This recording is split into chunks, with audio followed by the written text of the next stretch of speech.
Welcome everyone to the final day of the regular season for NECC Rocket League in lock, and us just walking, but into the booth we go. And of course, I'm Hell Monkey Man inside of this lovely rectagonal area, but alongside me is one of the greatest that's ever been able to do it, to be behind the mic, and of course just to exist in person in your face. It is Bear Lights, and of course you guys get to hang out with us for at least a couple hours as we go through the last little bit of some Rocket League. Bear, how you feeling? I know you had some sand between your toes, but now we got to get into this action. We got home from the beach safely. That's number one. Number two, that intro was incredible. I thank you very much for that. That means the world to me. But I feel like you hit me a little bit too hard when we should be showing these teams some love. I mean, we got to check out their rosters and just admit it, but look at the schedule ahead. I mean, Hail Monkey Man, you pointed out the one just ahead at 7 p.m. That Carthage Firebirds Red versus Mizzou Esports matchup is definitely one you want to stick around for.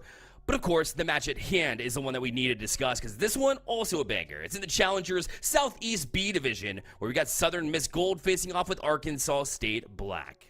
Yeah, if you guys are here to cheer on the Golden Eagles, or if you're here to cheer on the Wolfpack of the Red Wolves for Arkansas State, well, as thus, they are in both contention for some postseason, but they have to be able to win out these games to really secure and hone their fates. Because Southern Miss Gold, they're currently in 4-1 position. They've got Guinea, they got Sayles, and they've got Tech Deck that are going to try and lead that charge here, Bear. They do have a couple of matches that are still, left to be sussed out, get some results from them, but they're kind of in control of their own fate if they're able to win against the Wolfpack going into tonight. No doubt about it. Sitting at that 4-1 mark, obviously you want your seed to be as high as possible. So don't feel like Southern Miss is going to come in here and be on cruise control. They are going to be hot kicking out the gate, and so is Arkansas State Black. I mean, this team is also rolling in with an opportunity to get themselves into the playoffs. Now, if they win, that's going to be give themselves a much better opportunity to make the playoffs. Meanwhile, they're in a very tough spot at that 3-3 mark,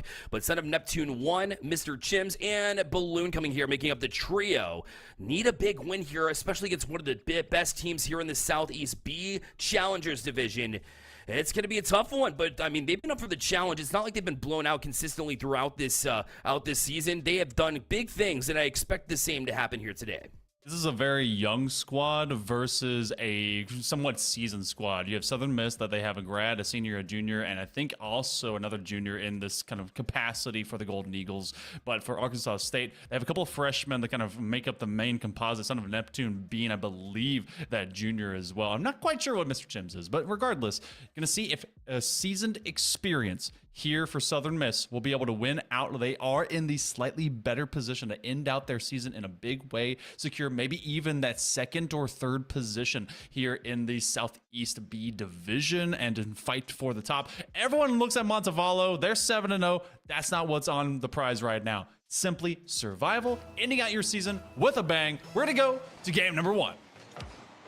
Into this best of 5 here, you want to finish just as you started this season, which is on the right foot and getting things off quickly. But right now, you'll see Arkansas State Black with the first challenge here, but it's going to be defended away. So Southern Miss holding strong in the early stages, looking to kind of organize themselves. They looked off. Now Balloon get a challenge as well. They'll get the first one on the board. Arkansas State Black able to get up top.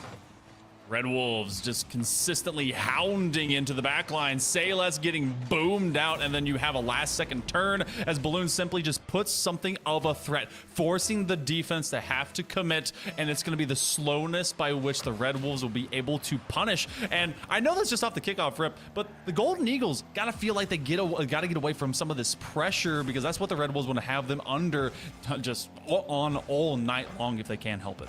And if you've seen this team play over the course of the season, you know that they are capable of just taking the game by storm, really controlling from the get-go. In fact, you'll see examples develop as we go through this match, no doubt, of the 1-2-3 combination. This team is so good at it. There's a reason why they call it the gold team, El Monkey. After all, they are so fine-tuned as the course of the season has gone on that you love seeing it, and I expect nothing but that to continue here as well. Yeah, for a lot of people that try to drive memes, gold may seem like an insult, but no, that is really still the top of the notch, and it's a podium placement, if you will. But it's also going to be a huge win here by Tech Deck as they're able to find at least a second 50. That's going to be a great setup. Oh, a swing and a miss by Guinea. Maybe trying to find at least a piece of it. That one could have tied us up at 1. Play us backwards there. For a minute, looked very awkward. It'll be left here for Balloon to get an extra touch. Clay got a redemption chance, but unfortunately can't connect on that one either. And at this point, you realize he's got to really settle down right now. It seems like when you're just an inch off like this, well, it can come to haunt you, especially at this Challengers division. This is, even though it's the 3rd highest division in NECC, you'll still see big plays made, and you want to be the one to contribute to your team. Otherwise, you're going to be left in no man's land and see Southern Miss come at you. But right now, Arkansas State had that opportunity, but that one will be directed to the corner. Still surviving on just that single goal here for the Wolfpack as Red Wolves just continue to look for chances to come out. Now, but here recently, this goal team out of Southern Miss, the Eagles have been able to really kind of pin in the Wolves, and Guinea waiting it out. That's a nice bump by Son of Neptune. That is going to be the most senior person kind of coming onto the squad, making sure that they can really take them out of the play. Southern Miss now waiting on this setup. That's going to be kind of a mishandled pass opportunity as we work our way to the midway mark here of game number 1. Bear, we've had some key moments where the Red Wolves have at least been able to get takeaways from the Golden Eagles. They haven't been able to build upon this lead, but the Eagles have not been able to get one either. Yeah, I mean, you're holding strong defensively. That's where you want to start your main focus, right? So the fact that you got the first goal on the board allows you to do so, and they've really been able to control the pace of play because of it. Southern Miss have had those opportunities, so it's not like it's just a low-hanging fruit here for Southern Miss. They're going to have to earn it here, even at this 4-1 mark against a team that's just trying to scrape by and get to the playoffs. But you got to credit Arkansas State Black for their hot start right now. They're really forcing the hands of Southern Miss, and it shows. Oh, yeah. And this is also another great combination that does work for a clear. As they're just kind of working for some of these pinch positions. Clay is going to be right up underneath it. And look at the same rotation you're getting out of 2 of the Golden Eagles players. They're not separating. They're not maybe trusting in that they could just be able to win that position. And possession, Balloon at a free look. Guinea turns right around after losing it earlier. Clay trying to set up Son of Neptune, but recognizing that spacing wasn't going to be advantageous, they simply stick around. Balloon slowing it down. That is great mind in the face of adversity, and still the Golden Eagles looking for something to hit to the back of the net. Yeah, that was the right time for Balloon to hesitate. Before, when he had that opportunity, that seemed like it was in the box pretty open. You would have liked to see them pick up the pace a little bit. Granted, it was an awkward position, but he did step up in the right time to at least fake out one and get Southern Miss. And eventually, it didn't do much in the moment, but it forced them back towards the defensive end, and that's why they're just now working back to the offensive side. And they played it loosely. This one heading back towards the net, but it will hit the post just wide there as Arkansas State Black. They're still putting shots on net regardless of Southern Miss and their need to get one on the board. You know, we haven't had a score since that opening one. I think it was like, what, 20 seconds into this game? And it's felt like this clock has still taken a long time to go down because it was so early in the competition. Balloon has been so sure-handed with much of these upfield plays. Clay with a big midfield boost takeaway, especially around Say Less. This is going to fall into no man's land. Guinea's going to rotate on back, but now the 1-2-3, it could have been easier, and yet they still make it look pretty stylish. Tech Deck finally ties us up. And that's what I was talking about with the combination, the 1-2-3, right on cue. Sure enough, Tech Deck stepped up at the right time to crash the box, and he perfectly placed pass. Otherwise, that opportunity doesn't exist. Southern missed cold. Yeah, it took him a while, but they found the exact right time, Hill Monkey Man, to equalize here with 20 seconds left. You know, usually whenever I see elongated possessions, especially ones that we just have one goal lead, I think, oh, it's an inevitability that's going to happen. But the defense was looking really tall and able to be really strong. Now one extra, a bouncer will get found. Say less, saying more. Downfield, that has to be picked up by Clay. Looking to go to OT. It's going to bounce off left wall. Will Balloon be able to get there? They're going to let that one drop. That's a very wise decision. So now, suddenly, it's been a while. We had one of the first 20, one of the last 20. We're going to see if this one does the exact same here in overtime. That was a dangerous play for Southern Miss. Tech Deck played it well to get it over the corner. Now has a chance in transition, although shot taken a little bit wide, and Arkansas State Black tries to settle it to the corner. But it was Guinea not going to be content enough to just leave it there. Instead, Say Less will jump on it too. Now Son of Neptune, plenty of room to work with. He'll touch it past one, looking for the extra touch. It will fall back to Balloon, but it wasn't in a position where they were able to strike back on it. But Arkansas State back on it themselves. Shot taken, it's in. Balloon with the overtime winner in game one. Arkansas State Black march up to 1-0 in the series. This was originally a setup that was presented by Son of Neptune. Clay made sure that Balloon's efforts sticking around for the strike play weren't put away for no reason. Balloon with a nice rotation. The Clay tells them, keep at it, man. We're going to get one off this play, and it's going to be the Red Wolves that surprised the Golden Eagles, and it was a dead set defensive effort. They got that first goal, then stuck around for, what, 4.5 straight minutes, and then it was, what, the final 24 seconds we finally get to see Southern Miss be able to get into the back of the box. This one was not high-flying, flashy offense. This was simply get what you can and then try to walk away.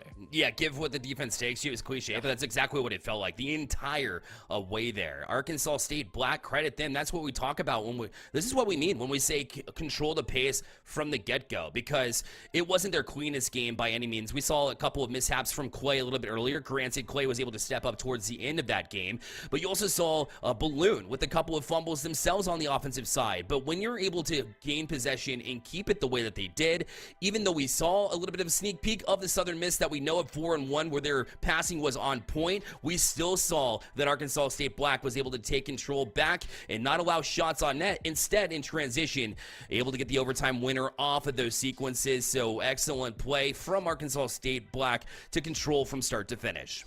Got to see how well the Red Wolves can be able to keep this up, because if you're playing man-on-man style, they were going for a lot of bumps and disruption to be able to take away from offensive opportunities that the Golden Eagles were stepping up with. That puts a lot of pressure on every single player. The total team could get very tired for running around as fast as they gotta to be able to match up and make sure they are always on top of an Eagle or two. Tech Deck! That's how you run away from them. Say Less sets them up. There we go. Right off the bat, so much quicker to get into the groove here, and Say Less did not hesitate, and off this sidewall, perfect touch.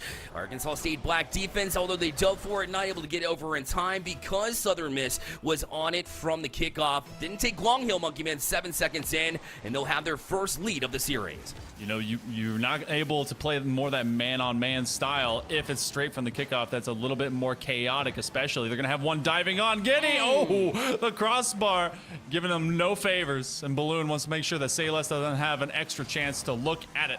Son of Neptune simply wants to extend this one upfield. Tech Deck ends up balling his own teammate, and that's going to become a fumble. In the other direction, Clay cleans it up. Inside the first 30 seconds, we're tied. perhaps some of that frustration coming through from game one where they weren't able to find much control, but that was just a pure lack of communication there. You had a double commit right on the ball for Southern Miss and allowed Arkansas State to just step up and say, all right, we'll take it. Very easily done.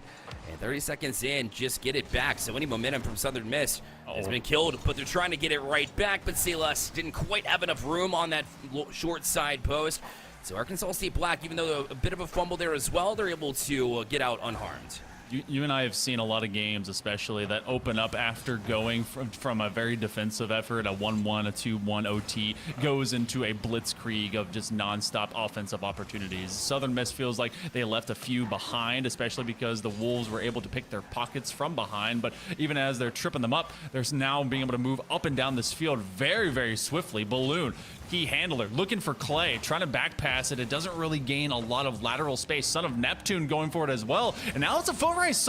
Say Less has a free net, and that is again both sides just emptying their net and getting punished. Yeah, like we said, Arkansas State Black didn't have a perfect game one, and it looks like game two kind of the same. They pushed up way too far, and Southern Miss, the way they're able to connect, like we've seen in the past, not only this game, but last game as well, you know that if you leave that door wide open, they can transition that quickly, get it back at you. And so I like the fact that the Eagles were able to get the lead back, because they only had a lead in the series for a short period of time, and you realize that their skill level was the one to enable them to step up and get the lead right back.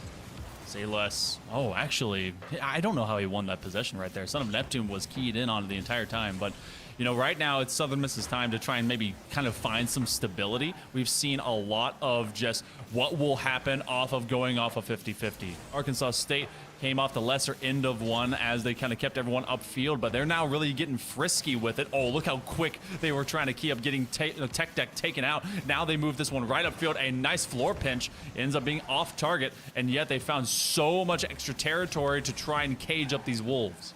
Tech Deck with some midfield presence here. Arkansas State Black, they took a minute to try to figure out who it was that wanted to commit to that one, and Southern Miss was able to jump on it, but Son of Neptune won. Now hangs in this play, but demoed off at the physicality from Southern Miss. Some free space. Oh, a pass, but a little bit too hot to handle by Guinea. It seemed like they were in the right position there, but just didn't seem ready for that pass.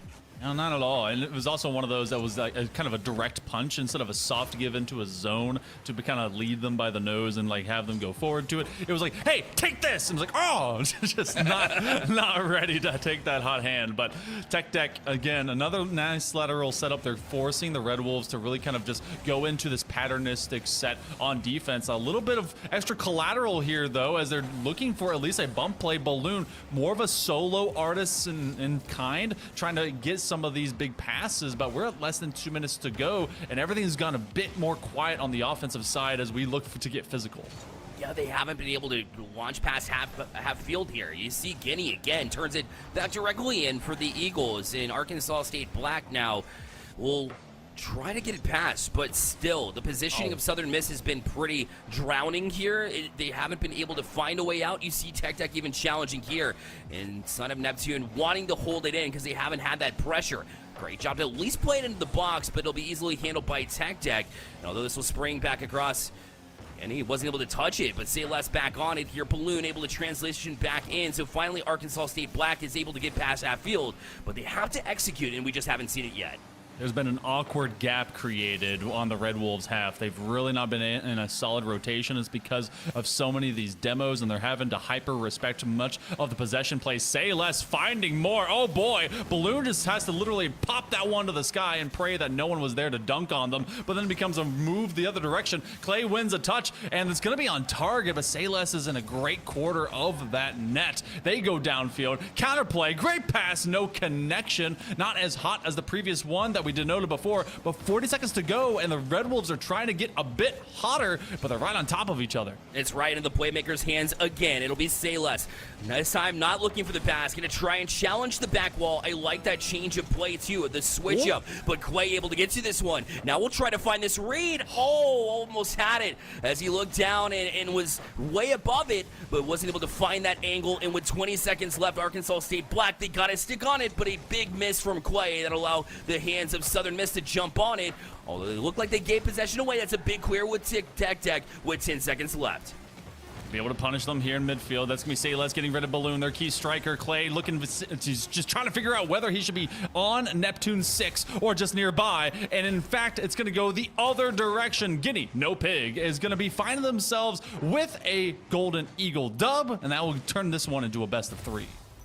Yeah, Southern Miss didn't do anything crazy. You mentioned it off the get-go. It was just fundamental play, and that's what makes this team great. It's one of the reasons why they're able to march to one of the top teams in this division, and they continue to do just that, plus the balance of this team. I mean, I talked about the 1-2-3 punch, but it doesn't matter which direction it goes. Sure, Sayles really comfortable in that playmaking role, in that ability to pass and hook up teammates. And even when the passing hasn't been quite able to connect, you can tell that they like to spread that ball around. Everybody got in the goal department, almost all players getting in the assist department as well. They like sharing that ball, and when it's difficult to read who's going to have it next, it makes defense of Arkansas State Black really double guess themselves on the defensive side, and that makes it very tough to even focus on anything offense.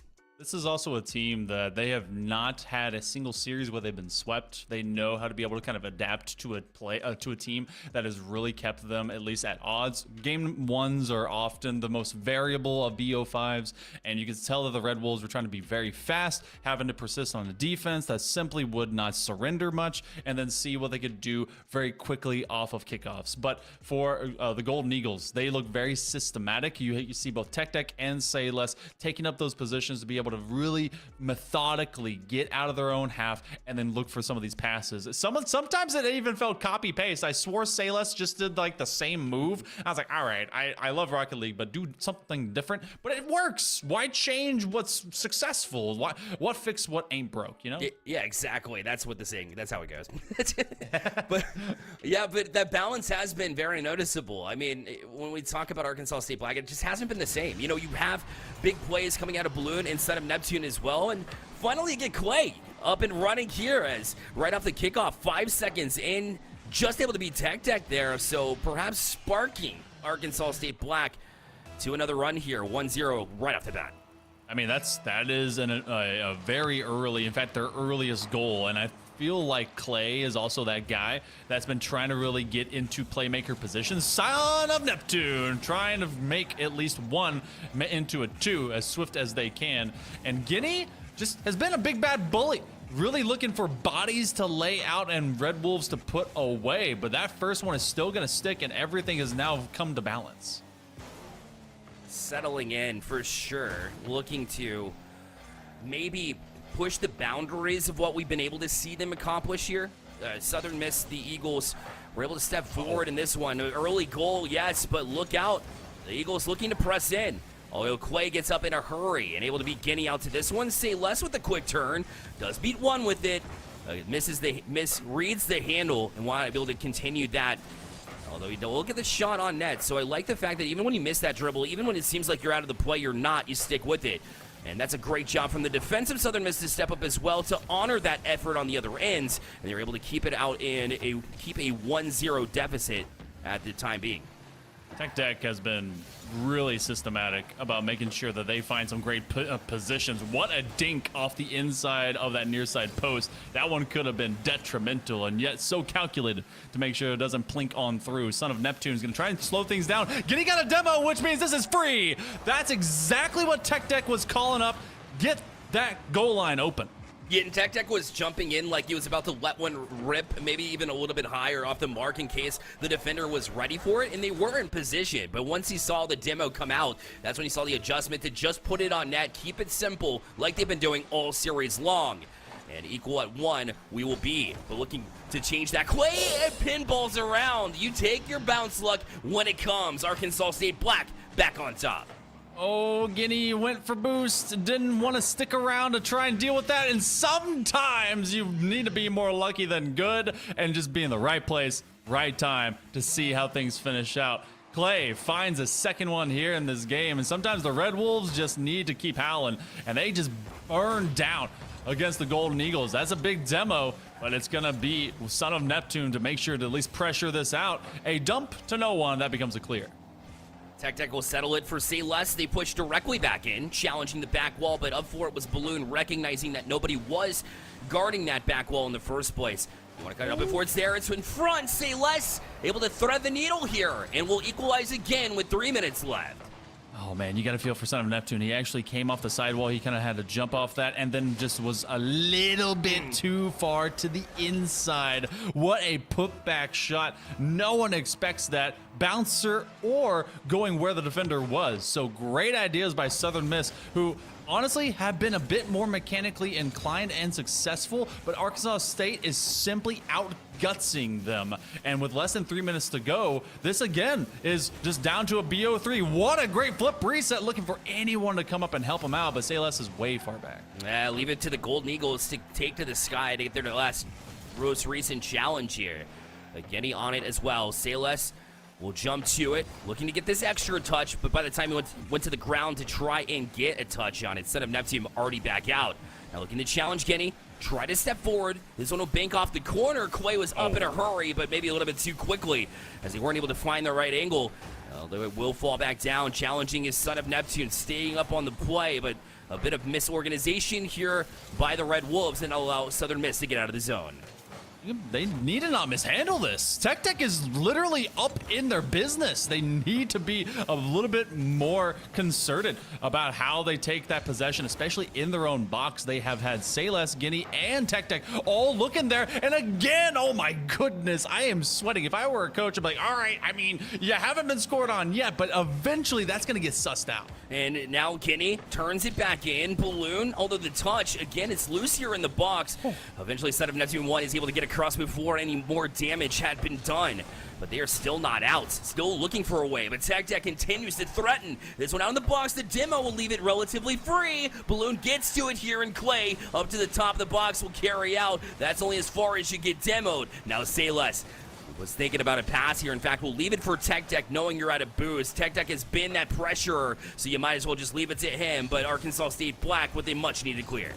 And they just keep bringing it back. It doesn't matter how far it gets cleared there. It just goes to the midfield line, and Southern Miss just keeps rotating it forward. Finally, a 1-2 upfield, and they find blue grass. But it is a brief stay, a different color. It will change back to orange. Arkansas State, a bang that goes off the backboard. They might want that one back. Tech may get another chance. Sayles to Guinea, but what a steal by Balloon. They have to fight for territory. They barely have what they have in this back third. Balloon is making great reads. Otherwise, you see the Golden Eagles pressing in. Another shot will be saved. Now another one challenged, and nobody able to get to it here. And Guinea will be credited with it. It wasn't a banger, but you take it. 33 seconds left, and the Golden Eagles up top.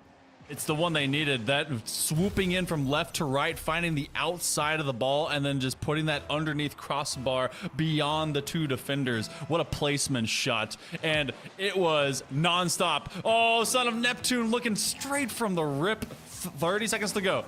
Red Wolves aren't out of this game. And in fact, they nearly have one off the frame, trying to go for a hat trick, but we got 20 to go. Clay not able to connect on this one, and it really disorganized this defense again. We'll get a couple of touches to at least beat one. Now you're looking for numbers, but Tech has been so good at just being a nuisance here at midfield and forward and beyond. Although that one will bounce. Balloon somehow gifted with one.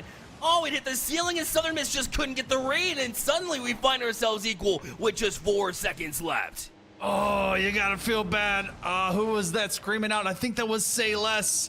And they're gonna be saying a whole lot more whenever they see him going by in the replay. It's a tough angle. 3 seconds to go. Tied at 3. That's a double commit. Where's Balloon? Need to get this away from that opportunity. Clay trying to at least get a chance, but that's instead just gonna go to our second overtime here for this best of 5. And, does luck kind of favor over effort? Because right now, Southern Miss, they've definitely got the effort edge over Arkansas State Black, and especially when it comes to the urgency. But right now, it doesn't matter. As long as it's just next goal wins, we'll head to match point. And now, Guinea wasn't able to connect. So this is a fake here as Sayles will challenge the back wall. It was defended nicely as Son of Neptune able to get a few touches out. Now Tech left, needing a big touch, maybe a couple, as Clay's just waiting for it, but Tech not able to connect. Clay out back wall, it's free. Balloon, no! They shot a little bit high. The follow-up still there and available. Son of Neptune tries to challenge it. Now Clay on it, but Sayles with a big clear. And Arkansas State Black, they missed their opportunity there. Oh no, the freshmen, they're going to be getting their lumps after that. They're trying to maybe get a pass over to Son of Neptune, looking to get at least some midfield boost. It becomes a bit of pinball, bit of wackiness, looking to at least get it back over to Clay, and that does squirt out. Clay is going to be in chase, midfield boost, and now maybe to the ceiling. They have their flip, they're going to leave it to Balloon! They're able to rectify their wrongs, come back, get a game 3 win. Now they're on match point. Southern Miss had to get out there and challenge. The Golden Eagles were not ready for that one when you saw it roll up this side wall. Arkansas State Black, credit them for working back and forth. Southern Miss caught out of position just for a moment, and that's all it took as the numbers of the Red Wolves were able to break through. Balloon with a couple of goals, Clay to match that effort as well. Those two combined for 11 shots. Hill Monkey Man, it was their show on the offensive side. And even though Arkansas State felt like they were a little bit, had a little bit of lack of an urgency there, but they got to bounce late and they stuck with it. They were able to break through. Sometimes it's not about great mechanics. Sometimes it's about just setting up an opportunity. Oh my goodness. Fortune favors the bold and the wacky as they just go out, play some ball. You don't even got a no ball. You just got a hit ball. And that's exactly what they went for. And now they get themselves into a great position. They get to move into match point. They've got that for at least the next couple of games. Golden Eagles, they're in a position. If they can be able to bounce back, they would love to get their record up to 5 dubs. But same with Arkansas State. Get to their 4th one and then see what the rest of the field does for possible postseason berth. But you can definitely tell there's a lot of great talent for this club because of what these youngsters, these freshmen are able to bring. The experience has to showcase from the Eagles if they're going to bounce back. Yeah, we've had this conversation all the time. You know, when you've had seasoned college players, ones that have been around the collegiate scene for a while versus the ones coming in, you know, freshmen could be just as talented, if not more. You know, the lack of boomer mechanics. They don't haunt them. So they're able to maybe even make a little bit of bigger plays here, especially in the Challengers division when those mechs are still developing. But, you know, overall, you think that experience would break through, especially in close games and when on paper they've had a very strong season and a reason to play this match to try and advance that seeding. But Hail Monkey Man, Arkansas State Black, they have something to play for as well, and it shows. Season that Red Wolves don't want to die. The Golden Eagles want to secure their place in the top 2. They've met some very pesky canines that will be in front of them. Tech is kind of left wondering. Balloon has, when they needed him most, been a clutch artist. Clay to the backboard. Rather to the sidewall, looking for anyone to step up, but that actually was just to give them an amount of space. Son of Neptune, they were a little bit quieter, but they're really trying to allow both these freshman players to really step up into big moments. Tech was so big in collapsing on Arkansas State Black when they were on defensive woes. What a shot, but a bigger save. Balloon has been so large for Arkansas State Black in both the defensive and the offensive side. A big save to keep it equal at 0. Balloon basically a blimp with how large they've been, and this is now patience of the Red Wolves, something that we've not seen in a while. This is going to come down to a razor-thin margin of difference as you have a 0-0 for the first time in I think all 4 games in the opening minute. A little bit sloppy here and there. It eventually is going to start to go through as they find a defensive rotating demo onto Guinea. That's going to thin this out, become a 2v2. Clay is going to be told to rotate back as they really just kind of force a surrender out from the Golden Eagles. Balloon trying to dagger between 2, but now it becomes a 2v1 the other direction. And now you see Sayles lingering there at midfield, but Tech, very uncharacteristic, not able to get that touch. Very good at pressuring, but in that moment, when you have the numbers, those are those advantages that Southern Miss are leaving on the table. We said Arkansas State Black was guilty of it, but now they're guilty of rolling the other way. It's Balloon again. How many times are we going to call his name? I mean, every single time that there needs to be a clutch play. Balloon just makes sure to put one on target. They fake out Guinea. No extra touch needed. It was already on target, and they simply guard it for the 50-50, but both players were playing for the reactionary touch, and not one came. So it was a freebie to the other side post. Red Wolves will strike, and this has been about who can really kind of pull out the defenders first, and the Golden Eagles right now, they got to find a way to move downfield. Soft strike just to keep them honest. Oh, Tech got in the way of that clear here. Say less, could have pushed it forward. Tech maybe denying in really not feeling as confident in the positioning as it was in last game. And that's been very iffy for Southern Miss. They haven't really been able to reorganize from it. And you saw another miscue there. But Genie Sorry, Guinea, not able to get up to the ceiling there. Tech now leaves it here. Balloon with an opportunity. Although he pushes forward, it might be in the hands of Guinea, but a little bit too slow to get there and had a tough angle. Now Quay pressing and forcing the issue. Flip reset from Balloon, not able to use that one. It's back at the top of the box, but Quay will be bested. The double commit will work in this instance for Southern Miss, and almost got another touch directed on net. Salas another shot, but a little bit off the mark.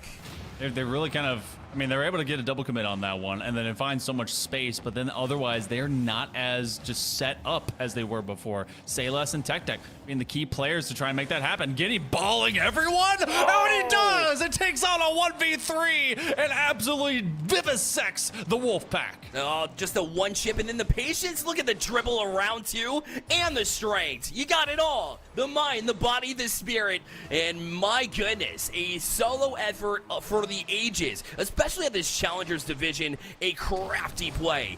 And now you'll see Southern Miss, they definitely want this with something to play for. This team is really connected and looking for another one as well. As they're passing, we're starting to see that kind of amp up a little bit, Hill Monkey Man.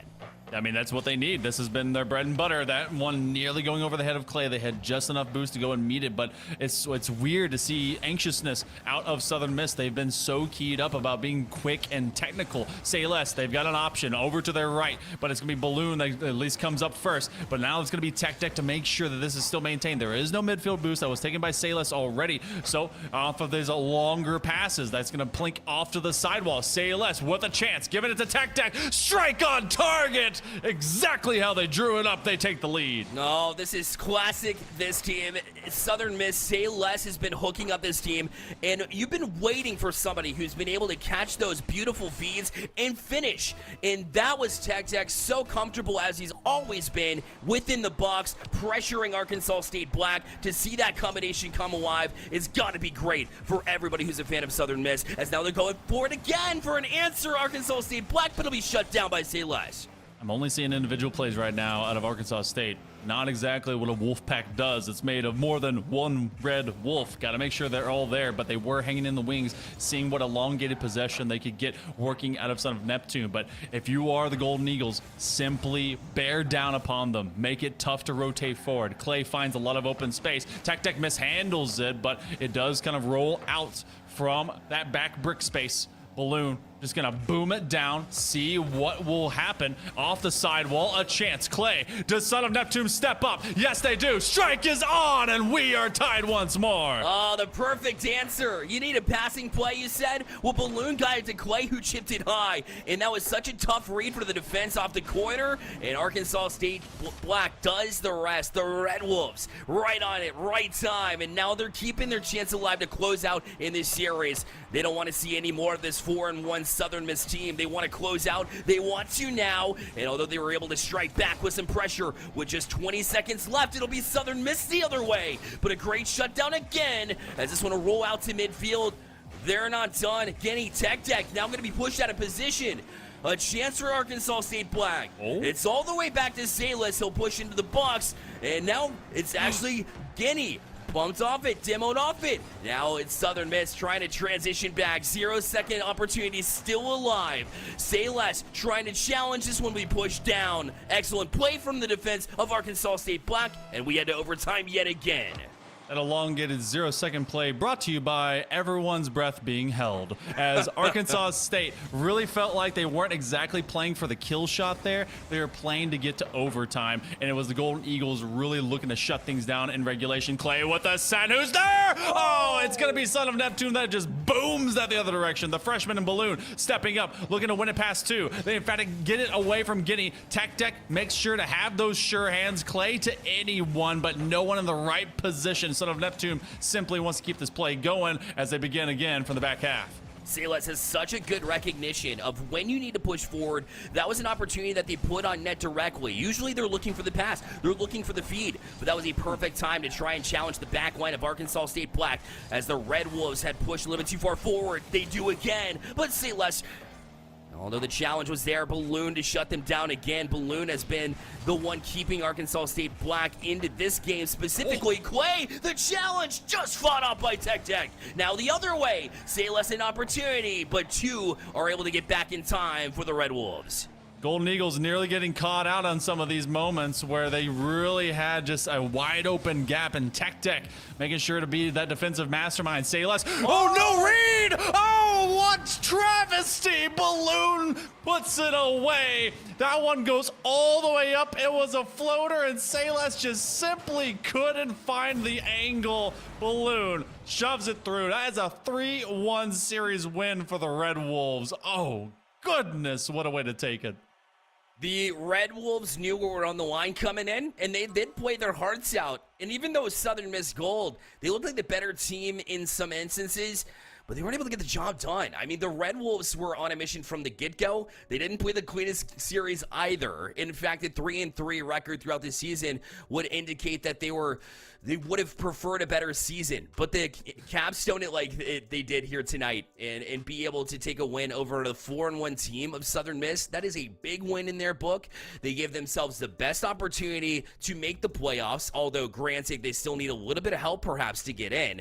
But still, they've given themselves the best opportunity, and they can roll into the playoffs if they get there with a head of steam. I just like the fact that they're able to take some of that ball bounce luck, and they're able to do just enough with it, especially Balloon, who's definitely my MVP for this series. They were great. They were fantastic. What a clutch artist, and just simply waiting around for those moments where you put your opponent in a pressure cooker and you get to see what's going to come out on the other side. And sometimes it's a little bit of extra for you, and that becomes the one that becomes a big W. So that's going to be the Red Wolves. They take this one in a 3-1 series, but don't touch that dial. And in fact, if your computer has dials, just like my computer, we need to upgrade. But we'll be back in just a little bit. Our next matchup is going to be between the Carthage Firebirds and the Mizzou Esports Tigers. You don't want to miss it. We'll be back with more NECC Rocket League action right after this.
Welcome everyone back to NECC. More Rocket League action coming at you like this, like that, like woo! As we get into it, I'm Hail Monkey Man in the booth alongside Bearlight, who has to deal with all of my antics. But you guys gotta deal with him having the most amazing voice in the entirety of the industry. As we go into our second series of the night, trying to end out the regular season with a bang, and this one is gonna be a banger. Bear, we got a couple undefeated teams. That's right, 4-0 both sides this time around. As Carthage Firebirds Red, which we got to see a little bit earlier in this season, will be facing off with Mizzou. That's the same Missouri team that we've known and loved since CRL basically 2020. It continues here today with some talent on the board, obviously here at this 4-0 mark, looking to win this division, the Champions Mid-East A division, which is a hot one, by the way. Lots of talented teams here, but these two obviously towards the top. Both these teams 4-0 and both looking to take over this division. So we're going to be going into the rosters of this one here in just a second. In fact, it was less than a second. Hey, how you doing? As we got Carthage Firebirds Red. That's going to be Datsun, Sai, and Vale. This team, a big mixture. Datsun is the most senior, as they are the senior. Sai over into that freshman position, and Vale sophomore with them. So a lot of experience that can still be kind of pushed along as this program continues to mature. Datsun really just trying to make a big mark for their last season with this group. Yeah, it certainly has already during the regular season. In the 4 games played for this team, they've had some close series, but they've been able to be on the top side of it every single time. So if it comes down to a close series, which we anticipate here tonight, Hail Monkey Man, they've got the advantage knowing that they've been able to come out of those close matches on top. Meanwhile, on the other side has been domination station for Mizzou Esports, as they've only dropped 1 game thus far. Krems may not have Choxic and Nitravity, as we knew back in CRL when they won the West Side in 2020, but he will have Exodia and Frostbite to join him, and they have been doing big things. Like I mentioned, only 1 game, not 1 match, 1 game dropped this entire season. This 3 is clicking just as well as any Mizzou roster has. And that 1 game was dropped to Hoosiers Cream, which came in 3rd in this Champions Midwest A division. So considering that this is, at least assumedly, the second best squad in Carthage Firebirds, they're going to be trying to prove that they're the best. See if this one will go the distance. I think that this one is at least going to go to a game 4. You and I talked about it a little bit in the green room prior to this match getting started, considering that there hasn't been a lot of given up by the Tigers. They want to really dictate pace early, see if they can be able to stomp out the Firebirds before they get flying. But there is a chance that we're going to be going into this one and maybe even go as far as a game 5. It's deciding the division, Bear. Champions League, this is about as good as you can get, just below Legends. Listen, I spend a lot of my time in the high school scene, in the recruiting scene, into the college scene, and I've casted college, I've casted pro Rocket League, and one thing I've noticed that is when there's this much on the line, when it is best of division, best of world championship in RLCS, it always makes for a best of 5 series that goes the distance, or at least gives us some entertainment in the meantime. We'll see if it kicks off that way, as game number 1 coming at you right now. All right. Who can start off early and who can really kind of control the tone of all of this? I want to see if it will be the Tigers or if Carthage is going to be able to kind of really stand up. Obviously, their series don't exactly end early, which means there's adaptation on the way. You don't want to allow the Tigers to really kind of exist on your own back half for very long, and that's why Datsun is at least looking for a great possession play. But Sai kind of overruns it and does the same thing as they rotate right back into this push. Now it's up to Vale to try and continue this upfield for the Firebirds. And try that little slow flip into a delayed flip, if you will, but it only beat 1 member of the defense as Mizzou was able to reorganize. But Sai, moving forward, we'll find Vale, and although with the touch, it got a little bit away from his car, kind of was standing in the middle of taking shot versus just settling it down and being able to challenge the last defender, so wasn't able to get anything done because of it.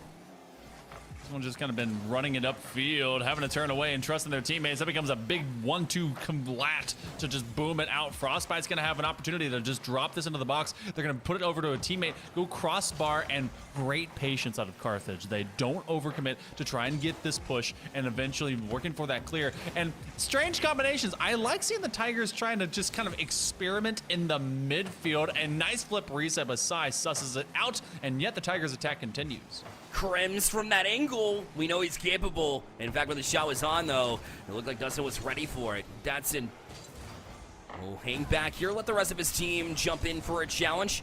As Carthage all the way back finds themselves in a dangerous spot. Krems, an easy finish. Mizzou on the board first. In terms of the cleanup, Frostbite just seeing kind of a push downfield and just immediately was in a great, not quite cherry pick position, but simply to win out a touch. And when you isolate into that 1v1, all you have to do is kind of get some airtime, boop it over, and that's Tigers simply being methodical, taking what they're being given. Carthage has had to really persist to kind of fist fight their way past Mizzou, and it's not been easy.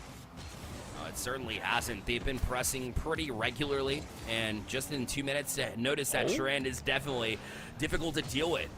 And now this one back down, fail a chance, and that one almost went over, but you'll take it bar in regardless. And so Carthage able to find the answer as Exodia was challenged right off the bat, causing that chaos on the defensive side.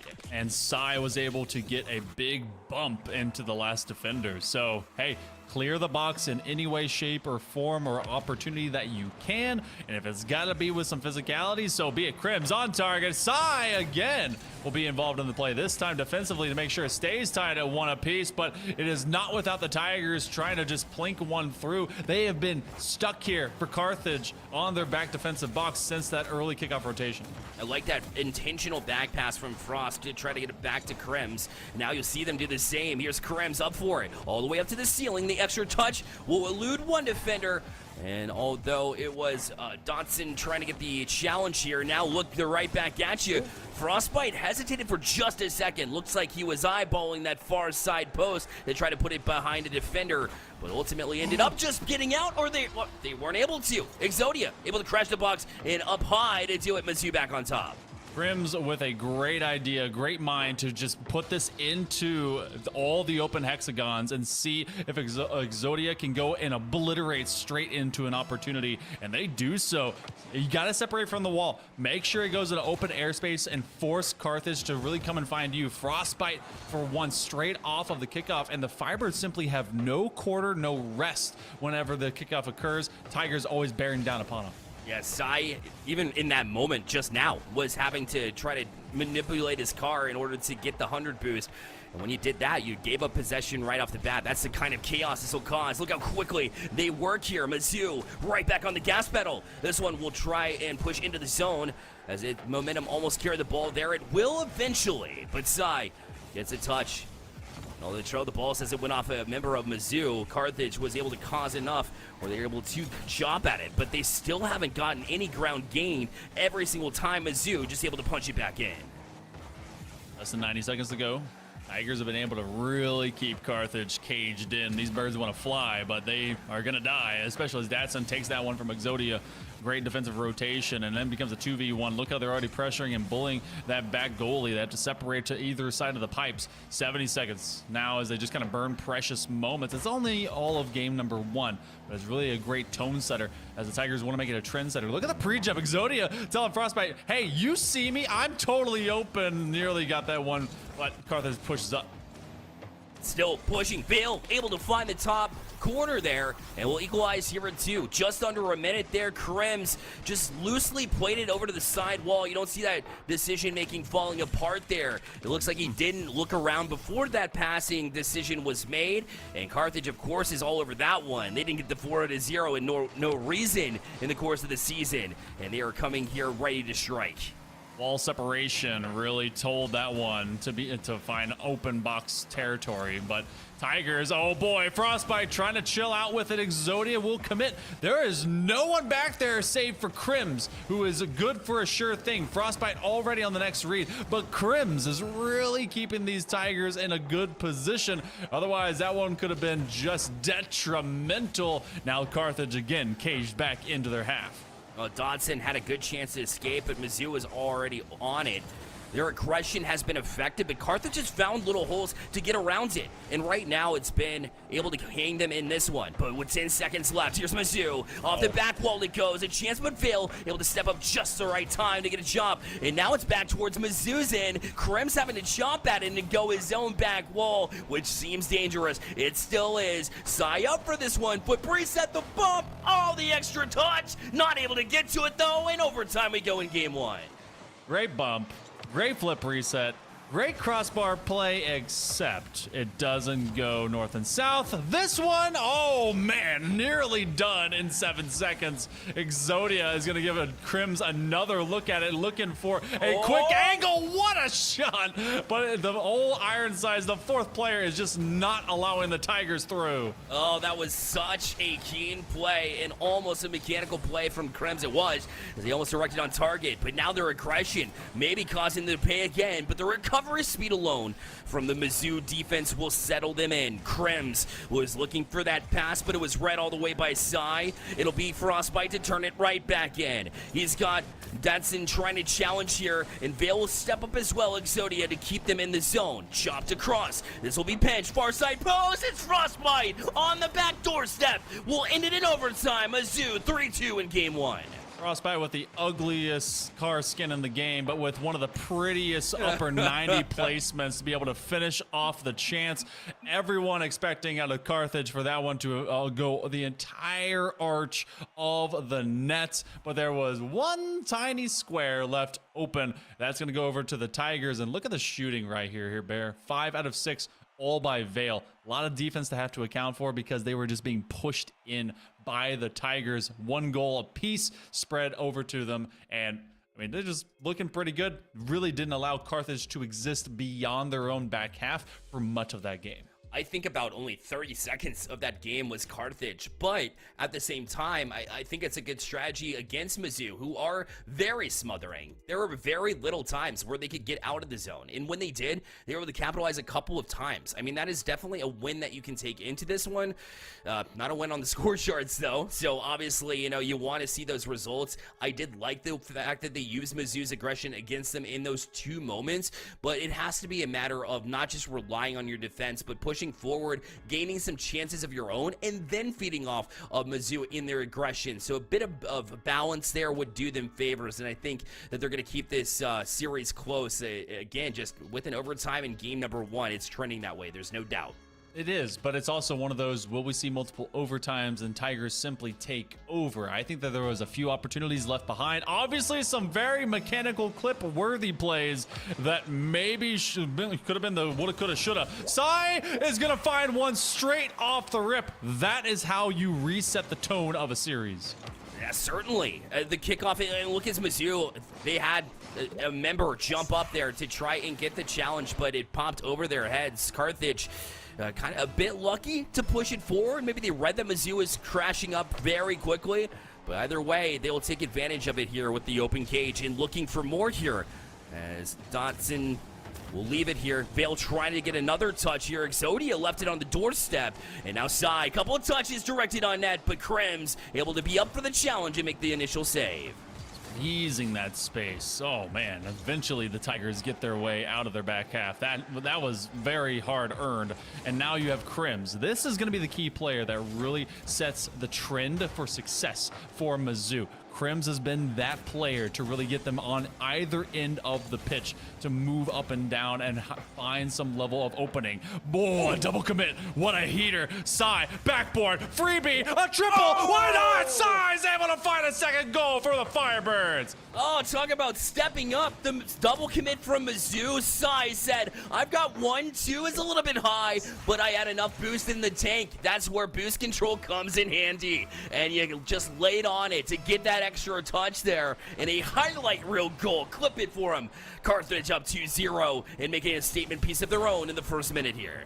Sometimes you don't need the old flip reset. Sometimes it's just about getting ding, ding, ding, bang and getting it through. 4 minutes to go here in game number 2. Carthage, be it from a kickoff or otherwise, they got a couple to start things off, but what a opportunity. Crims threw it to Frostbite, said, hey man, he's going for boost, take that. Yeah, the exclamation point will end the sentence, but you want to pick up with the next sentence where you left off. You don't want to just hand it over to Mizzou to start writing their own comeback effort here, as that is a quick answer, and will catch Carthage off guard here. Mizzou now trying to gain a little bit of that momentum back, had a free net there, but Exodia couldn't quite handle it in time to get the angle necessary to put this shot on, and Carthage will remain in this 2-1 lead You got to figure for how much longer Mizzou has been really jumping back on the gas. But look, another shot taken. Mizzou still look a little bit unkiltered there on the defensive side, but Krems will push it forward. Can Sai get to it? Just able to dig it out in time. Just barely, as they went for that kind of no man's land play, and you saw two Tigers really bearing down upon them. They had to go for something, and it slowed the play enough. Vale gonna have that one stolen out. Sai wanted to rip one at least into center mass. Krims, they got an air dribble bump situation, but Sai was able to at least get a theft of space underneath the ball. Vale and every single touch out of Carthage at this point, it has not found free space. This is gonna be a shot, but Exodia does not connect. Could have been deadly, but we move on, and Tigers still have the Firebirds pinned in. Sai will play to himself. A great play to try and settle down, but was demoed off it before they could do anything with it. And Mizzou's pressure continues. But Sai, that is a big touch now, as that'll force Mizzou backwards here. Although Mizzou is able to get that 100 boost on both corners, so that'll allow them to press forward and do what they do best, which is just continue to pressure, continue to be in their face. It's been working thus far to try to inch them back, but there's a shot taken, and yet again, Mizzou's got to be careful with these double commits on the defensive side. It happened once again, and luckily for them, they're able to get out of the zone here and allow themselves an opportunity to press towards the door. And Watered fall down, but no dice for Exodia. He's got to stay back as third man. Small cracks are forming on both sides, Bear. It feels like there is going to be a key moment where it just kind of opens up wider as Mizzou, maybe some soft double commits. Carthage, they've been rotating on top of each other, but not really going for any big efforts. Exodia is going to win a touch here. That's an open net, and they actually didn't make the read. Oh, Sai looking icy as Krims trying to put one through. Exodia going to combine. They call up the feint, and now they bring it right around. It looks into a free net. Vale just gets it fast and over the head of Krims. That's a third for the Firebirds. Oh man, Krems left in no man's land. Look as he was circling, no boost, and just way too far back to make a challenge happen. Vale, not very many more easy dribble opportunities. That just allows him to just chip it over once, and once Krems was beat, it was over. But now he's trying to answer back. No dice, again, just off the mark, and Vale will get a couple of touches, although it was out of boost, not able to get that one. But Dotson tried to get out. Be back wall inside. Not a great touch, but he was able to stick with it, just like on that triple touch play. So does just enough to avoid it, but that looked dangerous, especially if you linger that in the box for Mizzou to strike. I mean, as long as you're keeping with it, you're telling your teammates, hey, calm down, I've got it, no worries, stay spaced out, wait on me. And if you can do that, and there's a lot of trust in you, then a team really can be able to kind of win out. Sai bringing it back to his own back end, though, a little bit weird, and yet it still turned into something more. They are now in the midfield, a great purchase of just open space. Datsun is going to be trying to find another opportunity, but this is simply to keep the Tigers chasing tails, as we are 40 seconds away from what could still be a 2-goal differential mainstay and be able to get this one into a 1-1 series. Now Mizzou trying to step up. It's Carthage with the demos, with the physicality, but that's going to pull them out of position. And if you do that, Mizzou too good on the offensive side to allow them any kind of space. Good fake. Krems pulls back down. Good fake again. Chops at it. Crossbar it goes. Extra touch, but just off the mark. Mizzou will leave it on the doorstep there without any results. Back up his Frostbite. Took it to it again. A nice shot from Exodia. And with 7 seconds left, Mizzou has an opportunity here in game 2. Exactly how Krims had it drawn up. Of course, Create chaos and let Frostbite and Exodia go to work. What a great reset and a pass between those two, as all eyes and efforts were drawn to Krims, and then that evolved much more swiftly thereafter. Tigers trying to get one, but with only seconds remaining here in game number 2, this one should put it on ice. Sai was the big playmaker, and they're going to be the ones that are the caretaker, bringing it to the ground. Carthage Firebirds, they turn this into a BO3. Hey, guess what, Hill Monkey Man? It's going to make it to 4 regardless, just as we called. I figured that was going to be the case for sure. And yes, I said Carthage would hang around, and they came right back out. A lot of the offensive opportunities, again, Sai, 6 shots out of the 8 shots there. So it wasn't quite as balanced, or I mean, I guess they didn't gain any more extra balance here in this one. Still able to get on the scoreboard with a win. So I'm very intrigued to see what it was that was the difference there. I know Mizzou had a couple opportunities they left on the table, which definitely opened things up from Carthage, which would be a sign that Mizzou could run away with this one as long as they execute. But it hasn't been 100% perfect by any means. I mean, it feels in that same way what we saw out of Southern Miss, where there were huge amounts of times of Tech Deck and Say Less doing the exact same thing mechanically. Yep. This is a team that can definitely be able to hit, but it was much faster execution, even if it wasn't the prettiest at times, by Carthage to just get in the face of the Tigers. So even though they were just constantly throwing it from the midfield line, this defense stood up. You don't have to do it pretty. You simply need to get it to the corners. And the prettiest thing in that entire game was Sai getting a triple tap to be able to move that one. And I think that really galvanized the rest of the squad to find success. We go game number 3, a series not decided in this one, but a match point yet to be found. Firebirds right off the bat trying to spark that fire, but Frostbite will extinguish the flames early in the first 10 seconds. Bill looking for Sai. This will take a great bounce off the ceiling, but an excellent read from Exodia, as that one could have been very dangerous had Mizzou Esports defensive menace and Exodia not gotten back to that one and getting a couple of touches. Him and Frostbite will fight in this corner, but they're losing the fight. Carthage up for it. Sai, this one will ricochet back. Can you get to it? You can, but you can't get it across above the crossbar. Krems will be credited. Unfortunate bounce from Carthage. Oh, that's so unfortunate. That ended up with a blue streak. I think 4 cars hit that. there was definitely 2 Tigers that would leapt for it, and I think that like a weird combination of just Kamehameha between 2 other blue cars ended up kind of squeezing it back. So you take your lumps and you take your unfortunates, and Mizzou, they'll take that one and at least get themselves what has been a rare lead since game number 1. Sai with a chunker all the way back. Vale's still going to go hunting. And Vale continuously trying to pressure. They're looking to give Mizzou a taste of their own medicine. This aggressive nature from the Firebirds have been really causing chaos on the back line of Mizzou. You'll see multiple double commits come out from their defense, and Carthage has been able to find the back of the net because of it. So regardless of the mishap early, they have put Mizzou in tough spots pretty frequently throughout this first minute and a half. And so right now, that's why, even though it's a 1-0 lead, you don't feel good about it, well, technically anyway at this point. Oh my goodness, another one to the crossbar. And Tigers, yep, that's going to be a crash of the gate. Frostbite gets it through, but this one was a long developing situation, Bear. There was a lot of Carthage players that were just quickly running from pipeline to pipeline, trying to find a connection. They were being bumped around. Mizzou simply wouldn't let them escape, and that will now manifest into a second goal.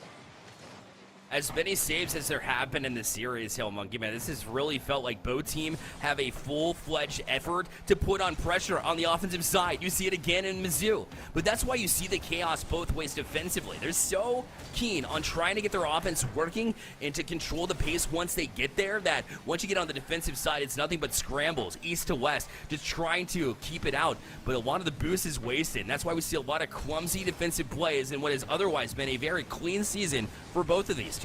Yeah, they've been able to have, all of 1 game lost. Now this is the 2nd game lost in the entirety of the Tigers season. So keep that in mind, how just impactful that is for right now Carthage to be able to take this game against them. That is a huge clear. It will be filled by Sai as they're able to at least find that back line.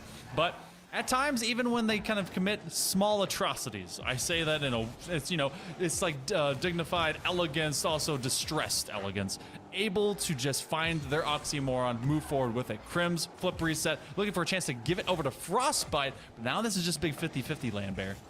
Yeah, it was. In Vale, I was wondering if that's going to be a good touch. Yeah, it is, because it's wide open on the other end, and you beat 2 members of the defense trying to shield it. Mizzou, again, there's no reason to get up and get this challenge, because Exodia was on it, and if he misses, you need somebody back, and nobody to be found. Error 404, and Carthage Firebirds find themselves down 2-1. Stressed elegance, much like every millennial, but that's going to be a great find here in the midfield as Mizzou, I mean, it's a bit of hubris, and that's gonna go through. What is happening? Okay, hold on. Let's just take a moment and look.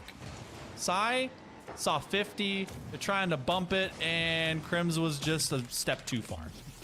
Yeah, that's the second time, and as a senior who's, you know, been through many years of CRL, of NECC, multiple leagues, you've been having a lot of that experience, and just too many times I've seen him out of position just a little bit too far forward and not being able to handle things. But at the end of the day, it's still 2-2 here.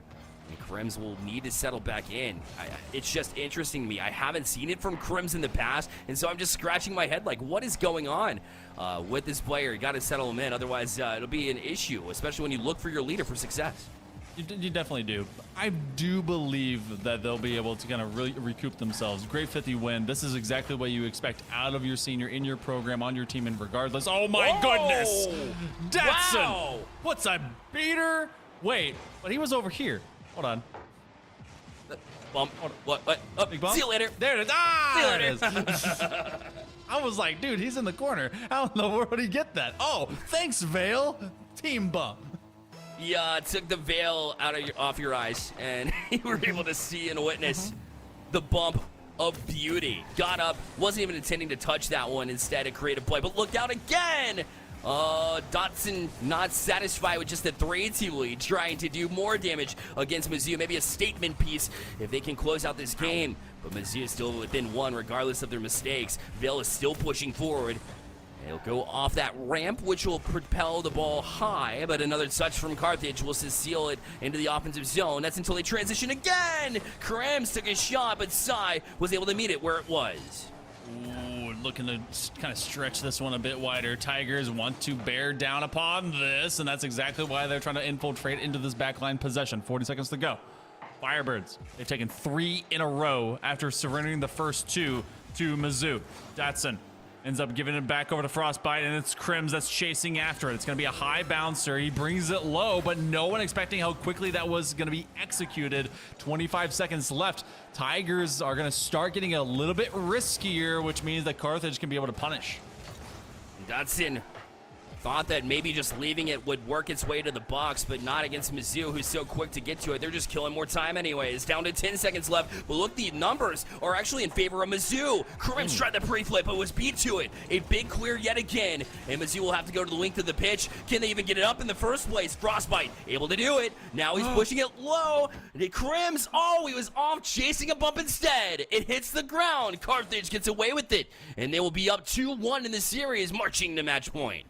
Okay, 4 shots to 5 shots. Much more conservative in that department, as we had a lot more midfield possession attempts and efforts, and obviously a little bit more bumping as Crims was kind of trying to just hunt down what could have been an opportunity. Didn't know if that one was going to hit the wall, if it would even make it to him.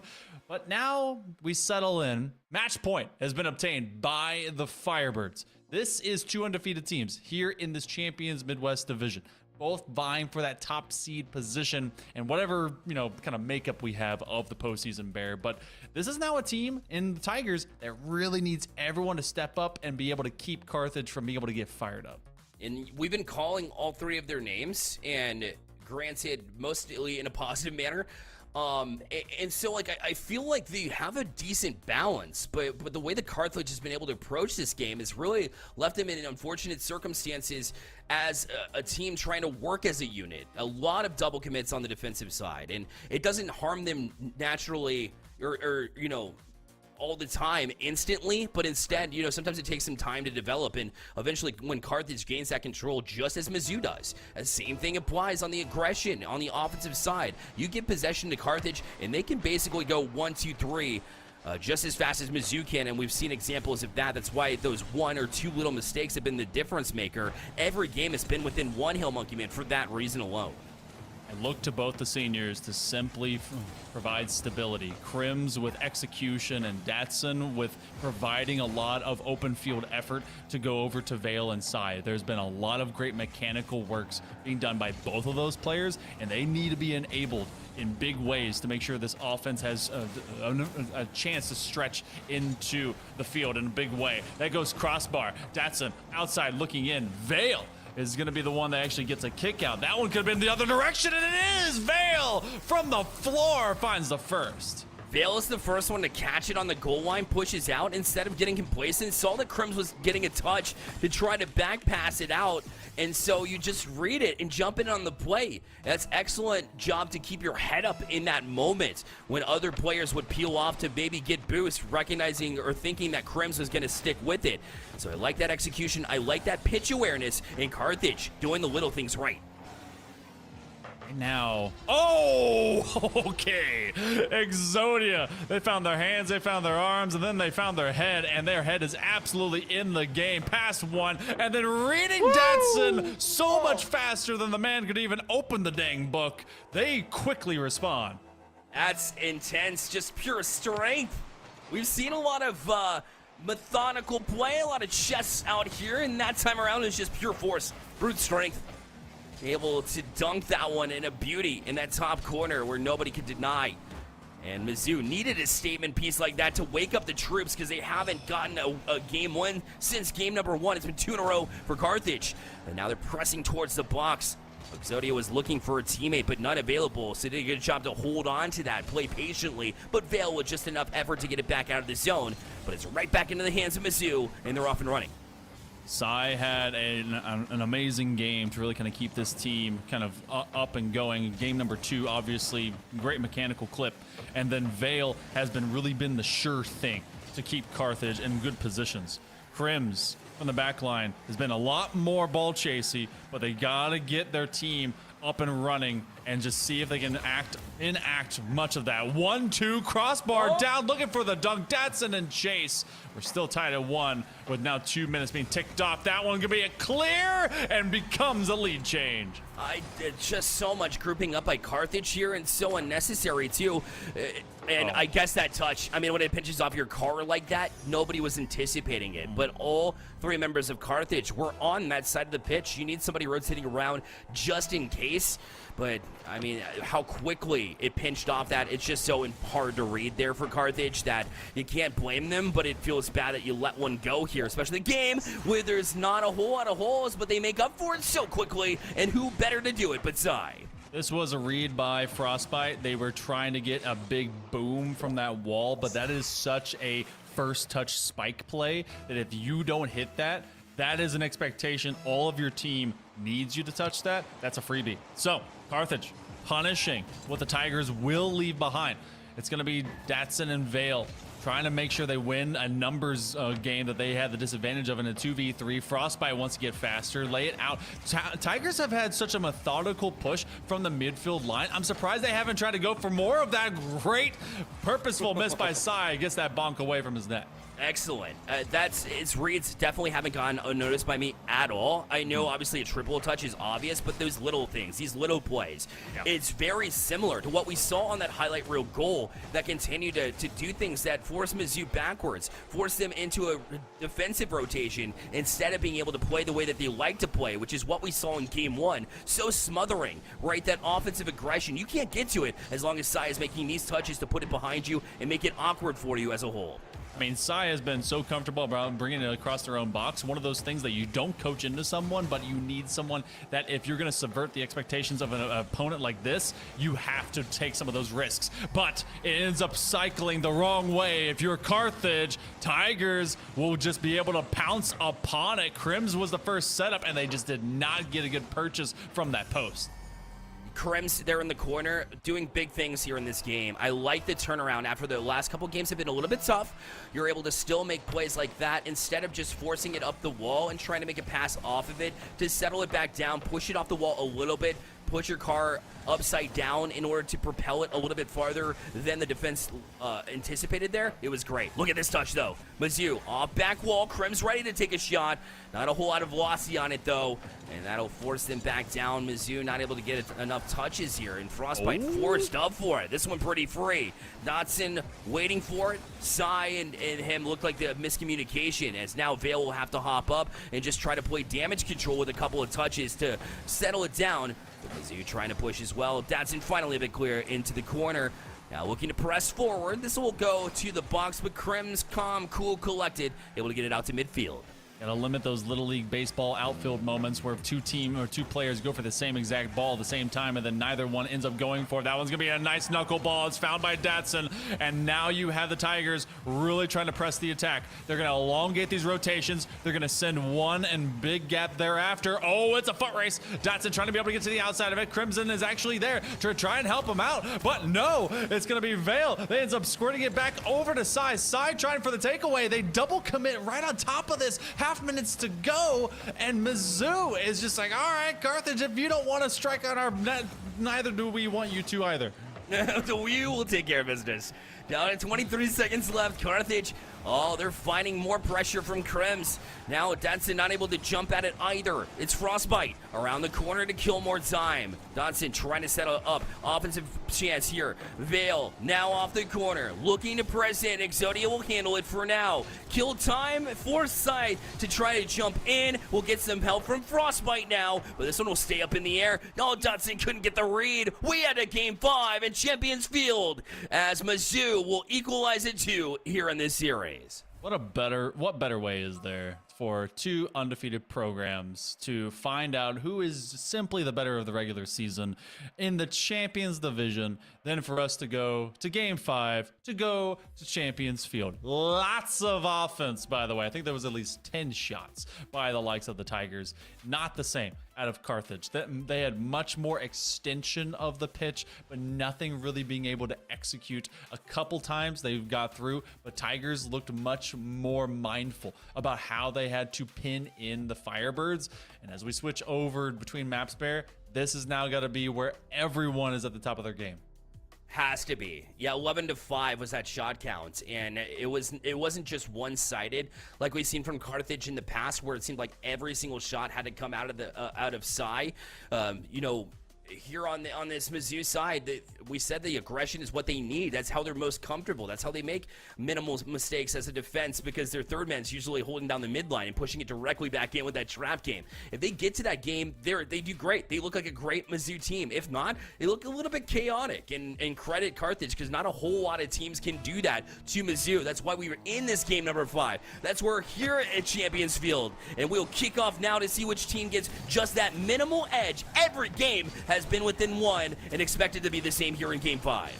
See who's got the gutsiness, who's got the gumption, who can be able to simply finish out a series.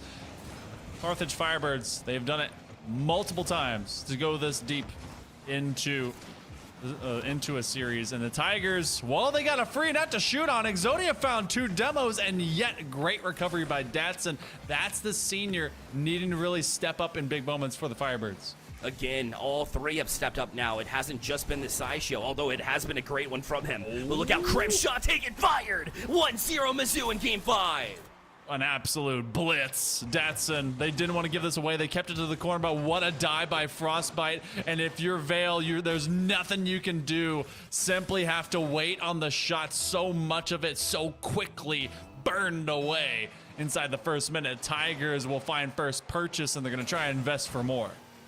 Oh, Frostbite had plenty of room had they not been bumped. Carthage, timely physicality here. Frostbite was beaten to it. Dodson leaves it for Sai. Here it'll be Exodia trying to play it back to Krems. We challenged here. Sai back up for it. It's a bit of an awkward situation. You can't get much of a touch there that's fruitful, so you got to rotate back in that instance. Right now it's left for Frostbite. We'll have some room. Trying to dribble it on Sai, but Sai stays put. Great job to hold their ground there in the corner. Allow Ville to step up on it. Sai had a lot of creativity actually in that previous touch, because he was boosting forward but also trying to make sure to get a behind the ball touch so it at least continue to linger backwards. That's how Sai has been that impactful. And look at that, getting rid of Krims. They can do it on the ball and on an individual players, which a lot would say is even tougher to do considering they're moving in a non-unilateral direction. Carthage getting some demos, trying to be able to get the Tigers out of the way so they can go forward and play, but Frostbite returns the same thing back at them.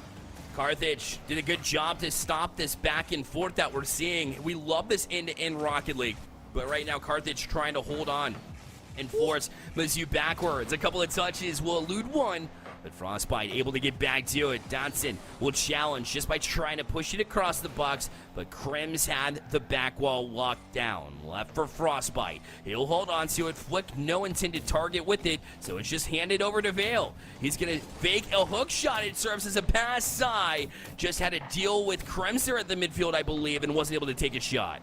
I love hook shots so much. There's so much power generated within the swing of the car, and they just couldn't be able to get the finisher. It was a great drawn-up play. They put it on a napkin and said, hey, slap that straight in. Krem's trying to do the same thing. They're being held by the hand by Vale as Exodia looked keyed up on that very flat angle. Redirect, Sai. That's going to go sidewall. They're stealing the back corner boost. Both teams walk away with demos on these pushes. That is what they've been aiming for. That's on target. Crossbar and out. The putback. Oh, it hits every part of the post except the back of the net. Mizzou wanted some comfortability here, just having the 1-0 lead, trying to add to it, and Carthage will go back and kiss the goalpost twice, both of them. Even the crossbar there involved, but now look outside. Oh man, was having trouble trying to read that one, but got just enough of his car to deny. But that was very dangerous. Mizzou still on it. Frostbite pushed forward off the back wall. Nobody did a challenge, but he does get back to another touch and Vale's at a boost. Now Krem's going to try to get a couple of touches from the corner. Frostbite catches it and just rolls it in. Mizzou up 2-0 now. Look at this rotation. You have a Vale going to the corner. They thought they could be able to get to the ball. They had to take small pads. They thought they were all going to be beaten to that. And now because of that, there is a ginormous gap for Frostbite to simply drop into and roll it through. We had a score in the first 41 seconds, and Mizzou trying to secure the last 90 to be able to just finish out this regular season undefeated. One of the wiliest foes in their entire division, but they're trying to force them to be just number 2. After all this effort has gone in, they won 2 in a row, back-to-back in games number 2 and 3 respectively. But right now they're letting this game number 5 get away from them, and Mizzou has been able to catch them with their pants down a couple of times and looking to add to it as well. Meanwhile, Carthage, Firebirds, they did a good job holding Mizzou in the zone in their 2 wins, but right now, they're being held themselves. But here comes a passing play. Sai able to get to this one, but the extra touch, well, it'll just basically nullify that offensive chance. Vale's going to try to hold on to it, though, looking for that bump on Krem's last one back. Wasn't able to connect here, but Sai still putting pressure on Mizzou. They're just having a chomp at it now. A demo will free up more space. Vale the back wall, but denied by Mizzou. Oh, that one's punishing. Datsun was hoping that one would go a little bit more narrow. And Sai, flip reset, trying to get it to the floor. No hook shot available. They're going to work off the 45. No connection. And that's going to be a clear. That is icing on the cake here for the Tigers. And that's going to be the cherry on top as well. Surviving the onslaught from the Firebirds. They have a third, and that may put this one out of reach. Exodia giving the Tigers their stripes here towards the end. The third goal will solidify this one, barring a miracle. And Carthage needs one off the kickoff. Otherwise, goodbye to the championship title here that they've worked so hard to get. The perfect season for both of these teams. It had to end with 4-1 of these teams. And for Carthage Firebirds, unfortunately, it hang your heads. But if you're a Tigers fan, you're saying, here we go again. We did it in CRL in 2020, and we've had a few awesome seasons since then in the NECC and other leagues as well. But it will be Mizzou holding on to this one and winning the Champions Mid-East A Division. Congratulations, Tigers. Going to be able to finish off a regular season completely perfect. They go deep into game 5. They take care of business against Carthage, but a lot of kudos over to Carthage. They had some key moments that they really did push the limit of the Tigers. And like you said, before this game, game 5s can go wacky. Same with game 7s. This was 1-point games every single game of this series, and this one ends up being an explosive offensive that I think the Tigers have been keying up the entirety of it, and Carthage is coming up short, couldn't be able to get anyone out of the way. No doubt about it. And I jinxed it because I said it was going to be within 1, but you didn't know who team I was going to jinx it for. So let's be honest here. But Mizzou were able to take advantage of it and say, oh, now's our time to shine, is when Bearlight's saying that it's going to be a close game. And I mean, they very, very well earned that one. They gave them a taste of their own medicine. These two teams play so similar, though. So you can say that every single time they match up, it seems. But Carthage just forced, Mizzou early in a couple of games. But then we go to game 5. and it was Mizzou forcing Carthage backwards consistently. The boost control was just a little bit better. It wasn't noticeably there, but it was enough to at least throw Mizzou off, and they caught the double commits just a few extra times from Carthage this time, and Mizzou did just enough of the right things there to close out towards the tail end as well. A well-earned victory, no doubt.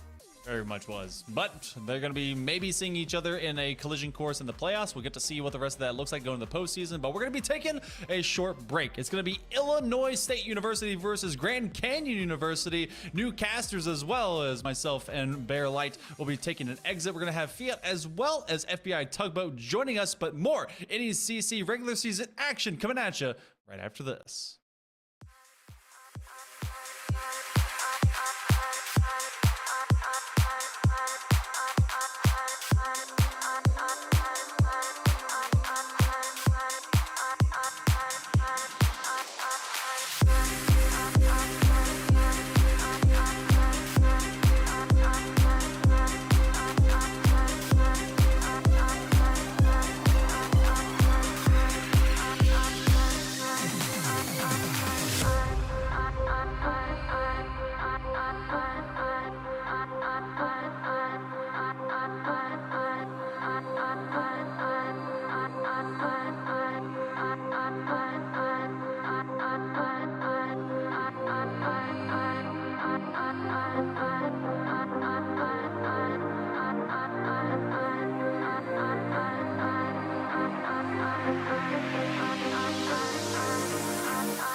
Hello and welcome, Rocket League fans. We are here. We are live. The NECC, the National Esports Collegiate Conference, resuming, right now. FBI Tugboat here with my man Fiat Color. Fiat, how we feeling? I'm feeling pretty good. We got the hair down today. We're feeling very free. You know, it's the final week of the RL main season here on NECC, so we're bound to get some very tight matchups today.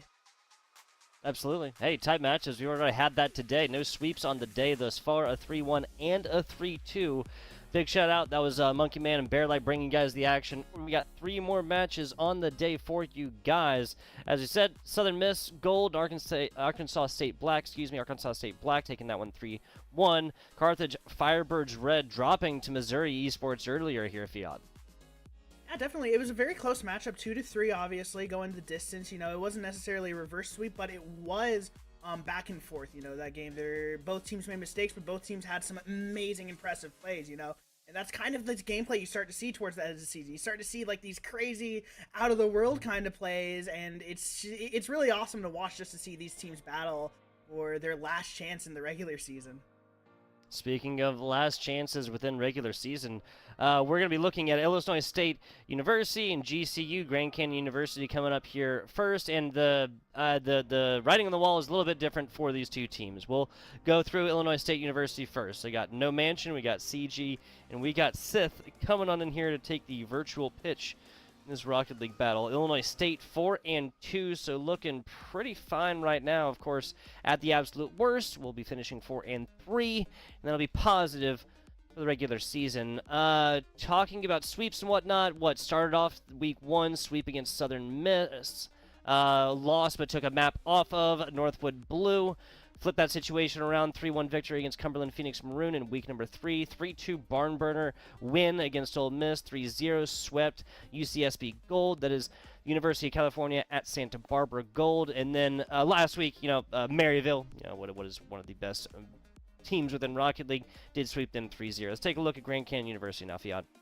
Grand Canyon University, coming from Arizona, Nando, Froppy, Super Big Steve, no strangers to the mainstream here. Unfortunately, though, they have not found a win in their regular season right now. 0-6 in the standings in the Group B division of the Legends area of NECC. Again, Maryville 0-3 week 5. Last week, they went against Southern Miss 2-3. Very, very close matchup. Still not exactly able to close it out right there, but 0-6 towards the end of the season, very, very disappointing place to be in, especially with these high potential players who can do so much and have shown that they have the ability to just pop off whenever, and it can be a bit demotivating. But last game, hopefully GCU is going to be fighting, trying to be a bit creative, thinking out of the box, right? This is the last game of the regular season, and just try to mess around, try to be free with it,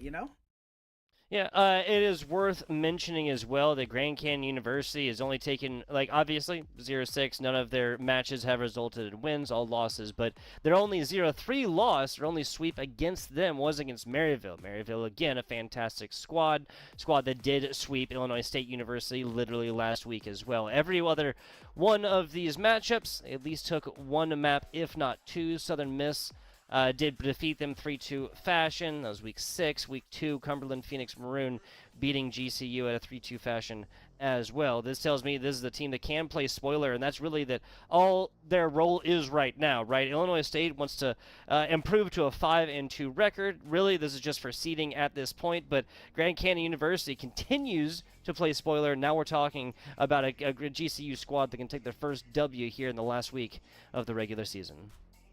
Always exciting to see those kind of spoiler teams, not having the best regular season, but now they have the chance to really change what's going to happen in this postseason now. If you get this win over Illinois State, which it definitely is possible, they go to a 4-3 record, and it becomes a bit more iffy for Illinois State if you lose this game, right? Because you're 4-2, you want to go 5-2, you want to start off with that strong momentum going in the playoffs, right?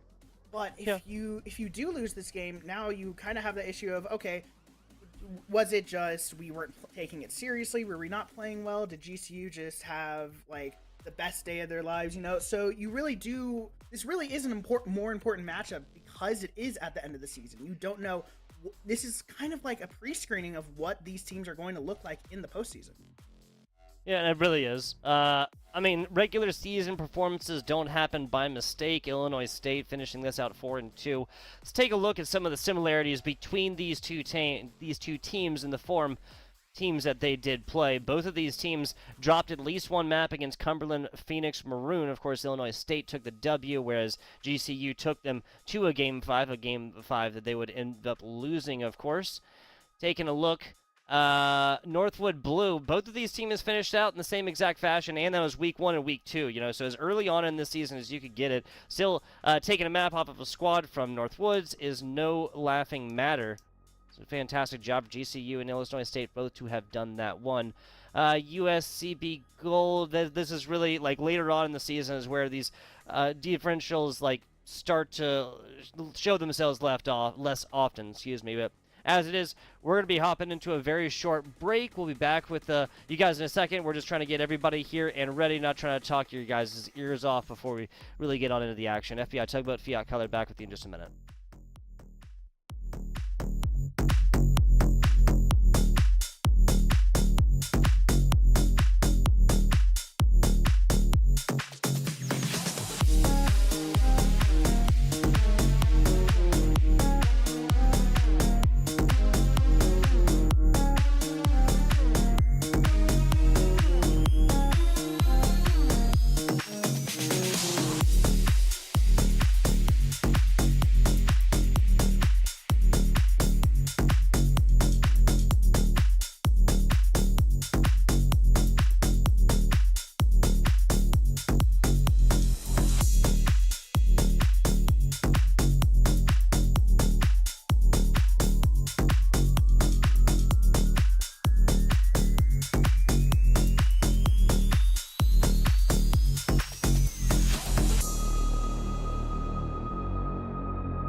Hello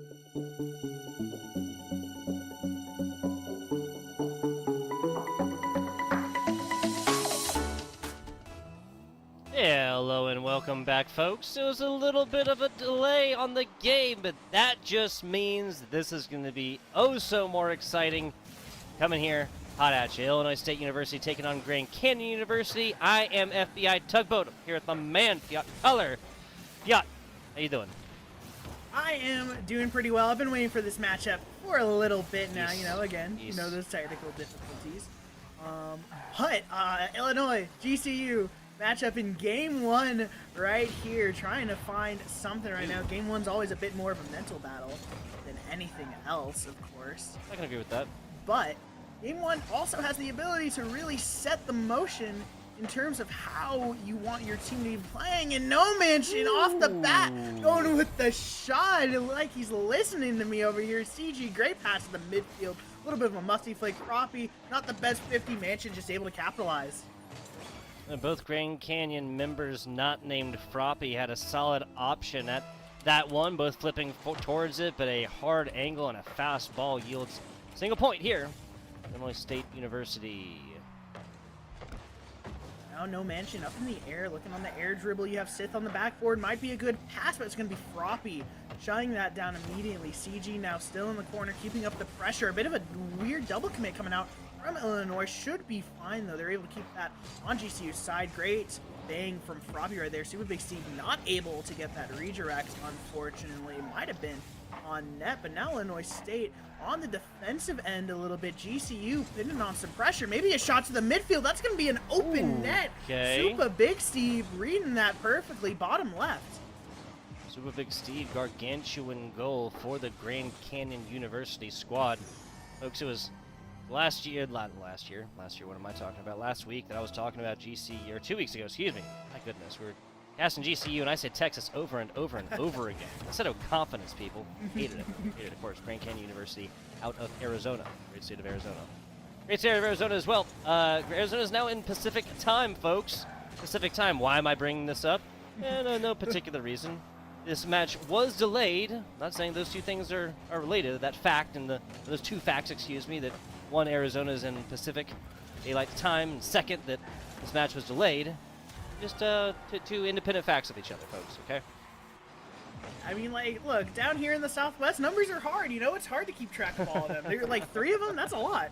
CG, though, putting up some numbers here, takes that lead back from GCU 2-1 in favor of Illinois right now. 3:14 left on the clock. Still a bit of a slower game. Both teams still trying to feel each other out. Now No Mansion hitting that to the backboard. No one's going to be ready for that. Almost a shot opportunity. Super Big Steve comes in flying right there. That's going to be a pinch slowly towards the net. Free bag for GCU. Sith taking that into his own corner, hitting that down low, and now back into the corner. It's going to be Nando. Nando looking to get that center, but it's going to be a bit too weak. Not able to get much. Hard clear to the left. Super Big Steve on the backboard, but it's cleared by Sith. A bouncing ball. Froppy is going to be able to pick this one up. GCU has had some sustained pressure for quite a while. This is the first real time that ball traveled over towards the side of the GCU defensive half. Lived there for all of 3/4 of a second. Didn't even get his mail rerouted there.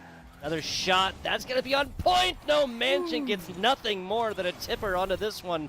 And Nando going to put up the second one here for GCU. 2 more facts coming at you, people. Illinois State University is coming into this matchup towards the top of their bracket, of their division, excuse me, at a 4-2 record. And another fact, Grand Canyon University is coming into this at 0-6. That is not how they're playing right now, though. Definitely not. They're looking way more confident than they have, honestly, in the rest of their season. You know, you're seeing them up in the air. They're getting those passing plays. They're rotating confidently, and they're rotating concisely. That's one of the most important things. You don't want to be hesitating when you're moving from second to first or third to second, right? You just want to go. You just want to start, like, stop thinking and just go for the ball, hit it towards the net. Super Big Steve almost hitting that towards the net right there, but now a response from No Mansion. Flip reset, fake, maybe into a dunk, but it's going to be saved by Froppy. GCU still looking strong, still have the offensive pressure right here. Maybe around 1, but that's going to be a bit too far left. 50 might pinch into the net. No Mansion able to catch that in the corner. Tie game still. Game we remain 100 seconds left in this matchup here, and Illinois State has done a better job of getting into the offense. Nice block as Super Big Steve immediately sprouts 11 feet tall on this one with the follow-up as well. This was a fantastic effort just simply getting to this ball, but there was a second effort required there. Oh man! An offensive onslaught of pressure here from Illinois State University. That is, what, four shots, 3 really damn good shots in a row, and the pressure is just too much. GCU stands up for a while, but every tree can only take so many hurricanes. I don't know. You know what? That was just a really good play, honestly. Just keeping up that pressure, throwing everything at the net right there, you know. Just keep trying to keep them on their side, make them waste that boost, you know, and just play to your strengths. And those strengths was definitely those fast rotations. And right now, Illinois State, even though they haven't really been, it's been more of a back and forth game in terms of who's on offense and defense. Illinois State has been able to convert more faster and more properly than GCU has so far. But now No Mansion trying to get the fourth goal for Illinois State, not able to put that. That's going to be a 50 Nando. Hit towards the middle of the field. It's going to be CG though on the possession. A hit over one. Now Sith up on the wall, trying to take a little bit of an air dribble here. Might be on the backboard. Might be a double close. CG still has an opportunity. Flip reset, but that's not going to do it. Just enough. Super Big Steve just going to carry this off his side. Even with the reset right there, CG just had this at a bad angle. This was more horizontal than vertical, if you know what I mean, but it's ultimately going to end up not mattering. Sith, fourth shot attempted, second goal made in. Illinois State University purchasing the insurance goal a little bit late. This is exactly when they want to be doing this at. About 18 seconds for GCU. It is really unlikely, but it's possible. Definitely possible. 15 seconds left. You gotta need to get something right here. Maybe that Bang Froppy doesn't get a touch on that. Leaves it for Nando. Nando gets a bit of a possession, but CG hard clear. Not going to be able for GCU to capitalize upon that. It's just going to be a bit too fast. Illinois State take game one 4-2 against GCU. Bit of a slower game, but a solid game coming out from Illinois. Yeah, the pace of this seemed like it was pretty consistent as well. Taking a look at the numbers, Mason. That's 10 total shots there for Illinois State. 3 from GCU, and Froppy, who is far more so in this first game here, playing that defensive role, had 0 shots attempted whatsoever. 3 for 2 on attempts is fantastic. This goes fourth, though, in lieu of actual hard numbers, Fiat, to tell us that this is an Illinois State squad that simply possessed this ball for the lion's share of the time, the vast majority of this time in this game one of this best of 5. And, you know, GCU, they were kind of cooking a little bit, especially towards the first half of that game. They had some great passing plays. There's that one play. I'm not exactly sure who scored, but it was off the Illinois' own corner. They passed it to the mid and just gets that shot to the bottom left. It was a really good passing play, good read of your teammates, right? And so you want to see a bit more of that. You want to see them go outside of their own box and be a bit more comfortable having that third man commit a bit more. You know, because they're not able to keep that pressure and they're not able to get those opportunities that they need. Illinois is able to, though. You saw they had so much pressure on offense. When they were putting shots on net, you couldn't leave that box right there, and you kind of need to see more of that kind of play style coming out from GCU. These kinds of plays required for GCU to try and bring this one back. I'll remind you, folks, I know the pre-show was a while ago. GCU is 0-6. They've only lost one of those games in a sweep, though. Every single game thus far, they have been able to take one, if not 2 games out of Maryville squad. Maryville, obviously, insanely goated within their own right. Every other one, though, has not been a bloodless victory for either side. An honest shot right there from CG, and that's going to be an awesome way to get this one started early. This possession coming out there from Illinois, they're popping off right now a little bit. Nando's trying to pop off himself right there. Almost gets that air dribble. No Mansion able to make that save. GCU trying to put on some pressure, just making that ball move a bit fast, but a good clear coming out from Illinois. Going to send GCU just a bit back onto their side. Sith now keeping up the pressure. Double tap off the backboard. It's going to be No Mansion trying to get that rebound. Nando whiffs it. CG low shot, going to be too far right. Froppy should be able to take this into his own corner. Gets it around Mansion. Now Sith keeping it back on the possession. Another double tap coming out from him. Froppy fake for Super Big Steve. Super Big Steve gets bumped though. And now GCU in a bit of a dire situation, a bit low boost right now, out of position. CG just going to keep this ball on the side, just playing around with them right now. This is the time where a lot of people would talk about like Illinois State playing with their food, but there simply is no predator-prey dynamic here whatsoever. Illinois State is simply respecting GCU a lot more than they did in the first, and that's part of the reason why I'm unsurprised the first 90 seconds of this Rocket League game have gone scoreless, even with honest attempts on both sides. Speaking of attempts, here's GCU trying to set up something beautiful. Ooh, a bit of a whip from Froppy. That should be fine, though, hypothetically. Super Big Steve. Hard to clear. CG trying to get that shot. He gets the demo instead. Nando to do just enough to keep that outside of his box. Now Froppy on the major clear. Might have a bit of a possession here. Scythe passing to CG. Passing midfield to No Mansion. Might be a shot back to CG. Ooh, what a play. Three-man passing play. You love to see it in these games. Illinois respond in game 2. Yes, they do. Yes, they do. It might have taken them 2 minutes and some change, but the Illinois State University squad strikes first, and they strike right to the heart of GCU. This was a 4-2 game in the first, relatively close. Last goal came at 18 seconds, so it is a game that spent the vast majority of its life at a one-score differential, if at all. See how GCU is able to respond in the second half of this game, if they are whatsoever. I've said it before and I'll say it again, 0-1 regular score games, regular time, aka no OT, is my favorite Rocket League scoreline. It's a pretty fun scoreline. You know, I'm a bit of a fan of the reverse sweeps. I know it's a bit cliche to say, but I love seeing teams come back from the most horrible situations when it comes to, you know, the reverse sweep always so hard. Hopefully GCU won't have to perform that today. CG, though, gonna keep this on the backboard. Maybe a double tap. Ooh, good save coming out from GCU. Now they have a bit of pressure here off the backboard. It's gonna be Froppy double tap. Oh, a little bit of an own goal right there. Unfortunate, but GCU able to take that one, tying it up right here. Brutal. Froppy puts this perfectly, man. Perfectly.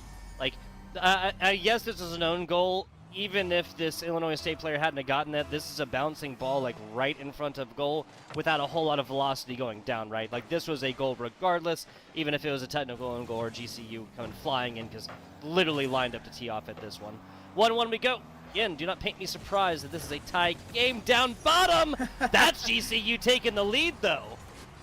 Right there, just reading that open net. There was no defender back in the net. Mansion went for that upper pad, expecting the clear. Froppy just puts it in net, saying, nuh-uh, not getting cleared out today. 2-1 for GCU right now with 1:54 left on the clock. Hopefully, they're looking for that kickoff to go in their favor a little bit. Onto GCU's side, CG able to take a little bit of possession, but a 50 with Nando is going to put that right back up into the air. Now another hit coming out. Froppy trying to hit the corner, but it's No Mansion. With the response, clear out left side. Super Big Steve off the seal, and maybe a little bit special. Sith shutting that down immediately. Sees that's a bit of a dangerous play. Now wants to keep that clear out. Good from Mansion. CG now on the possession, but a 50 from Nando. Gonna stall that play out just a bit, and another save coming out. GCU looking solid right now. Solid as a brick wall right now. Offense and defense have been doing everything here, and probably about 40 seconds or so, they're going to be reaching into like a, play a much more defensive-minded game, but that ain't here yet. Solid shot again from Nando. Nando just waking up in this game 2 of this best-of-5 series. Trying to keep up that pressure. GCU still on this side. Illinois hasn't exactly found the clear that they need yet. That's around Sith right there. No Mansion going to put that left rolling into GCU's corner. Might have a bit of possession. One jump in for Illinois right there. It's going to be Sith. Wow, what a 50. That's a hard play to make, especially off the re-jump right there. Froppy now back on his own backboard. Trying to keep this in the corner. Maybe around one. Going to have to take that 50 instead. Leave that for Nando to clear it out. But Sith gets that light touch back in. GCU's having a hard time pushing into this blue square. And now Sith with the shot opportunity. Nando, last second save, comes racing by to keep this lead for GCU. Might be a goal for them. Sith, though, keeps that out of his box. Now it's last 10 seconds or so, Illinois State, what do you do to bring this one back? That's a solid little startup. CG along the bottom, Sith trying just the lightest of touches right here. Now we're going to have kind of a volleyball situation. Do not let this ball touch the ground. If you're Illinois State, solid pop, and now an even better clear, still keeping it up off the ground. That's centered, no CG. Right across the middle here. Still can't let this ball hit the ground, still keeping it aerial, and no Mansion outside, down bottom, a shot right to the gut, but easily blocked away there from Froppy. No Mansion over to the side, and Grand Canyon University is going to strike back after an electrifying semi-overtime situation.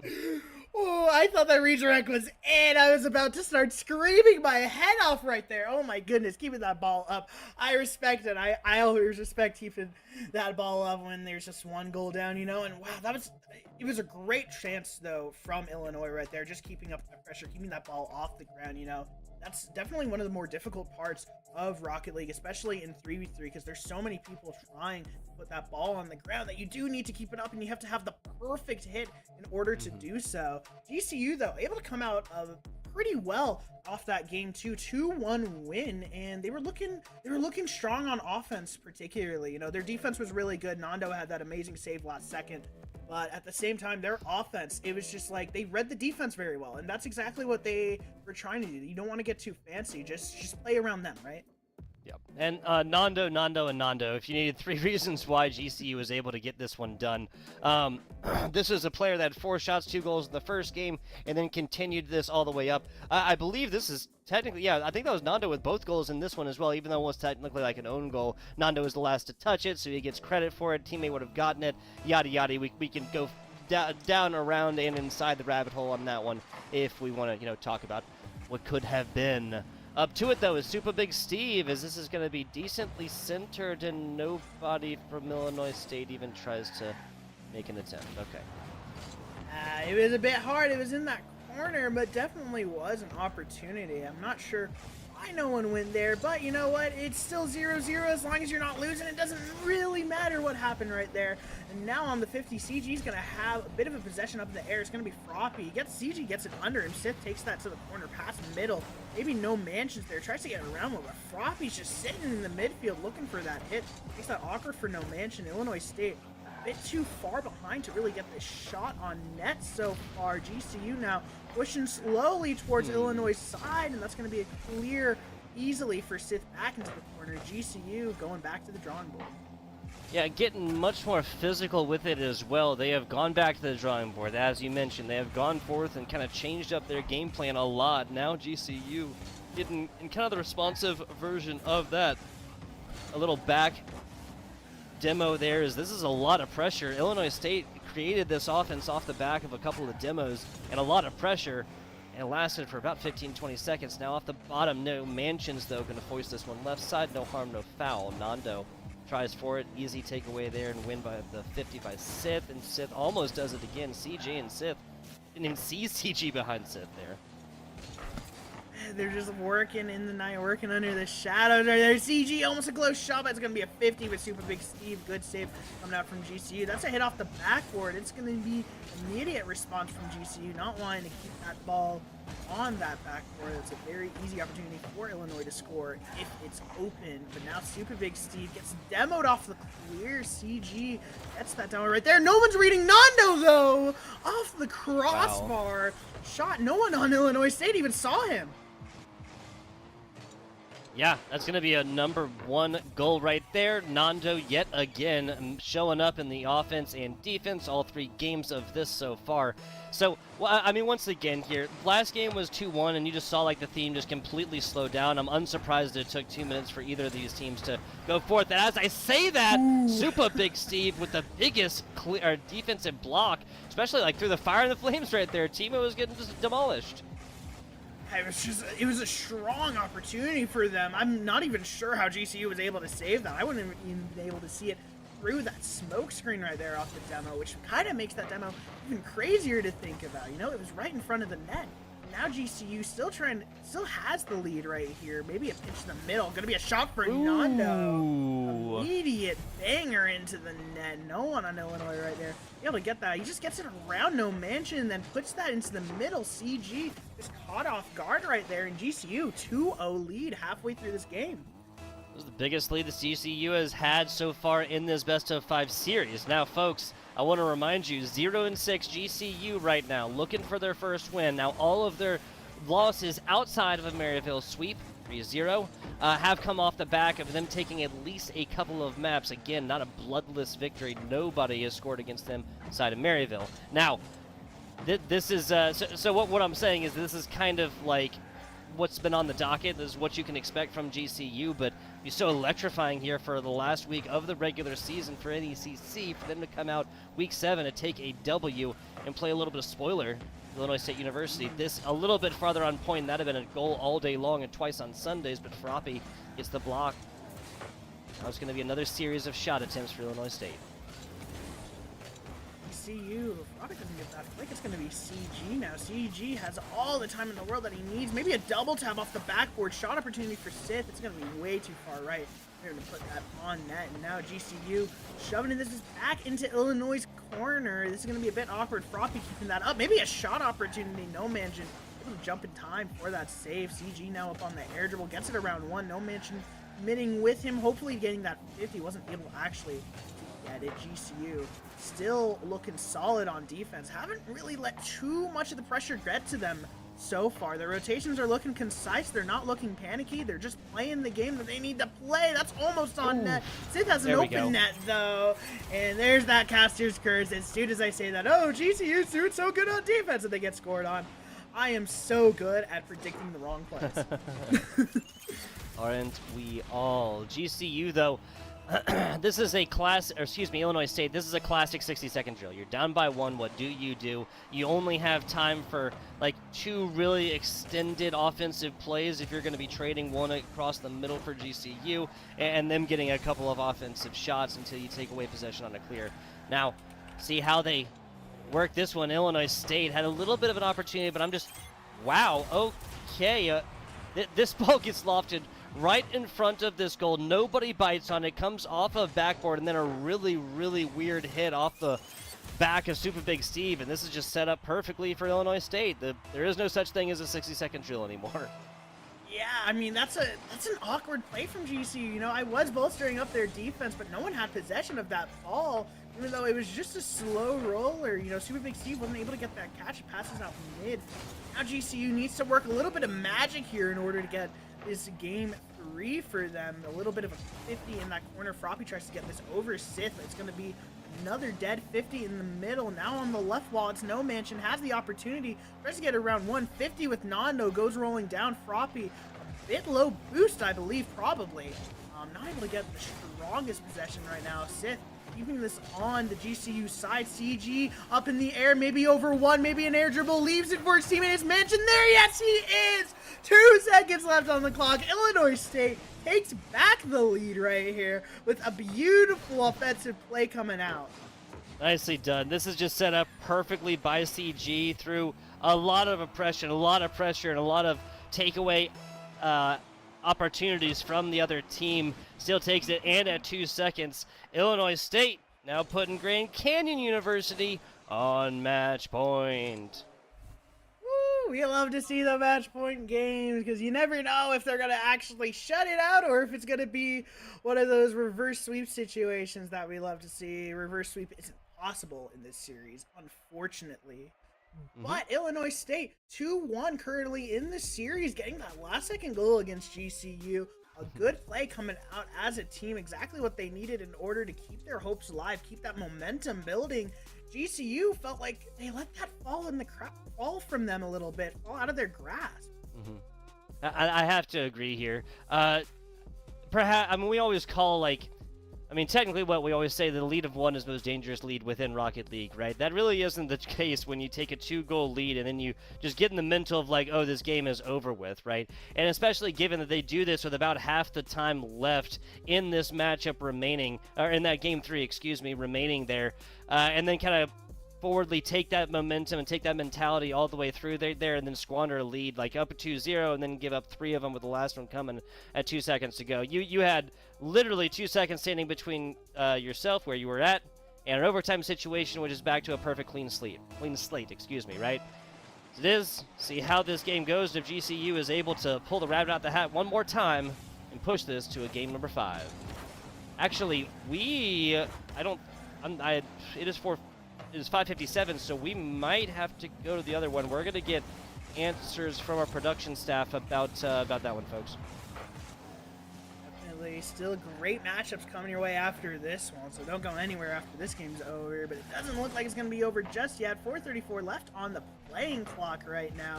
GCU trying to be a bit more aggressive right here. They need to get that game 4 right now, or else they're going to lose this series, go completely winless in their NECC adventure. And now Super Big Steve, great save off the shot from No Mansion, and now Roppy up on the possession. CG gets the 50 though on the possession again. Air dribble, flip reset over 1, but Nando just gets that little pop off over the net, just around into the corner, and now a good possession coming out from Illinois State, but it's going to be Nando again. Low boost, but still making the save. Has been the powerhouse for GCU so far. Yes, they have. Yes, they have. Nando's done everything in a bag of chips for his squad. Froppy has really shown up on the defensive, and Super Big Steve has done a great job of filling in the cracks, like everything in between. That is a fantastic pass right into the numbers of Sith. Sith going to tee off on this one and turn it into the first Illinois State University points. Look at this, just so perfect. Just so perfect. Confidence should be up there when you're on defense. That's crazy, right? Oh my goodness.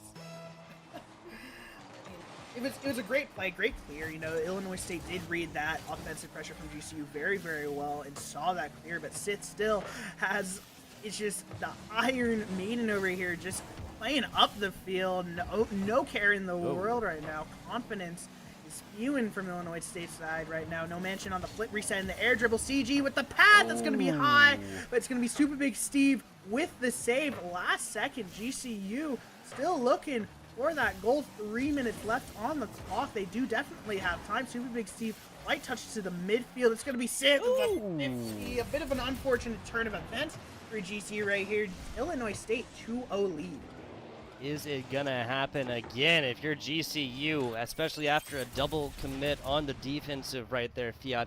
You have to be thinking about this. This has to be the question that is plaguing your thoughts. Like, is this going to happen again? Are we going to take a game, look really, really good in a game 3, give up the opportunity to put them back to a match point? And as I say that, the caster's curse is his head yet again. It's an easy kickoff win for GCU after they have shown like a really like definitive like 50-50 win percentage on kickoff so far. Like, there's nobody so far who's had like some massive kickoff advantage where they always gain possession at the end. Okay, all right. Yeah, you know what? You know what? If you're GCU, just take it and run with it. You know, you're just 1 goal down. Just need 1 more back, almost in the net, but it's gonna be a bit too far left. Super Big Steve was on that air dribble. Nando keeping him that pressured up. Was almost an open net, but that third man bit too far right, not ready for that center. Nando up on the possession. No Mansion instantly challenging that. That was actually a fake for Froppy. No Mansion still read that regardless. Sith, bit of an awkward place to be at. CG has to rush in there into the corner. Gets the clear, going to be on the right side. GCU able to get 1 more touch, but it's going to be mid. Back again. No Mansion putting his foot down, saying, nah, we're keeping a 2-goal lead this game. Beautiful shot just to read off the corner. Was he up already before that even bounced? That's crazy. This guy's a bit different right there for that one. Fantastic read. He's looking to the future over here. 2 minutes 17 seconds stands between GCU and the end of their last series of this regular season. If they do not take it, what a fantastic lead in right there. Super Big Steve gets this one set up all day long from Nando. Wow, this is a nice little touch. This isn't able to get back to it. No one else back on the Illinois side. It was an unfortunate rotation coming out from Illinois, but GCU responded very well, sending that second man to just shove that ball into the net. Exactly what they needed right here. 2 minutes left with only a 1-goal deficit.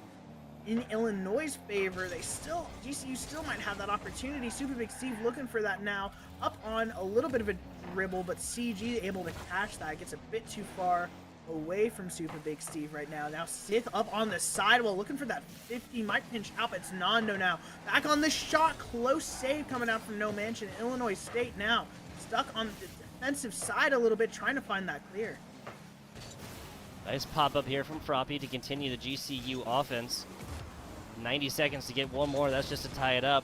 These have been, what, one-score differences the last two games. Game 1, 4-2, so still not a big blowout either way. If that hit off the roof, oh, if that had just a little bit more oomph on it and this hit off the roof, that would have been a fantastic angle on the back end. More CG right there with a fantastic defensive stop and block. Ooh, I thought Super Big C was going to go for the Psycho right there off his own backboard. Just hits it. Just a small defensive touch into the corner. That's all that GCU needed in order to make sure that ball didn't go into there. No Mansion with the double tap almost onto the backboard. Sith, high hit, might hit down. Froppy, a bit of an awkward touch. Gets the flip reset. Goes a bit left. Hard position for GCU right now, but they should come out unscathed, especially from that 50 with Nando. Gonna be beat by Sith. Sith maybe with the shot, almost a pinch to the ground. 2 go. It's gonna be a bit confusing, but Super Big Steve makes that last second save. 35 seconds left on the clock. GCU looking for a massive opportunity right here. Froppy off the squishy, I think, and now he's gonna be able to get that save. No Mansion keeping up that pressure, and crossbar down. 4-2. That might have just solidified Illinois' win. Crossbar and down skis, folks. 24 seconds to go. Now, we're going to have our last scores coming at least at 24 seconds, 18 seconds, and 2 seconds in games where it really, really matters. This is a make it or break it moment for GCU. It is unlikely. I'll say it again. It is definitely possible.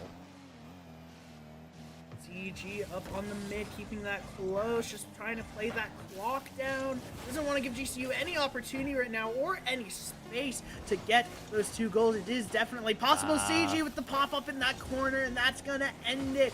Illinois State University able to make their series 5-2 before going into the postseason. GCU unable to find regular season win in a bit of, I wouldn't say triumphant, but a bit of an unfortunate loss for them. Yeah. Again, man, Grand Canyon University has taken all of these teams in the NECC within their division to at least a non-sweep situation outside, of course, Maryville. Maryville great within their own right. Illinois State gonna finish out this series at 5-2, gonna finish out their regular season at a 5-2 record. They improved slightly. They do drop a game, so that might go forth and have some kind of influence when you're talking about tiebreakers and whatnot, Fiat. But at the end of the day, we're going to say goodbye to both Grand Canyon University and Illinois State. Grand Canyon University, obviously, it's 0-7, not going to have much of a playoff picture. Really, Illinois State, different story, 5-2, just improved. Fiat and FBI Tugboat will be back with you guys after a very short break with, that is, yes, Okanagan Gold and Sac State Green. Back with you in just a minute.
welcome back. National Esports Collegiate Conference continues now. We have 5 matches on the day. We are starting number 4 of them here in just a second. FBI Tugboat here, Fiat Color. Fiat, we got Okanagan and Sac State Green coming up next to do battle on the virtual Rocket League pitch. I don't think we've seen, maybe I'm wrong, but I don't think I've casted any games of Sac State yet. Yep. And obviously, I think this matchup, obviously, we've seen a lot of Okanagan before. They've been a pretty solid team right now with a 4-2 record. Sac State, though, at a 4-1 record, still have some matches they need to be played. So the data on that is going to be a bit more iffy than what we have, but still an important matchup since, again, it's the end of the season. This is kind of the start of your momentum for the postseason, right? For the playoffs, you know, you want to look strong right now.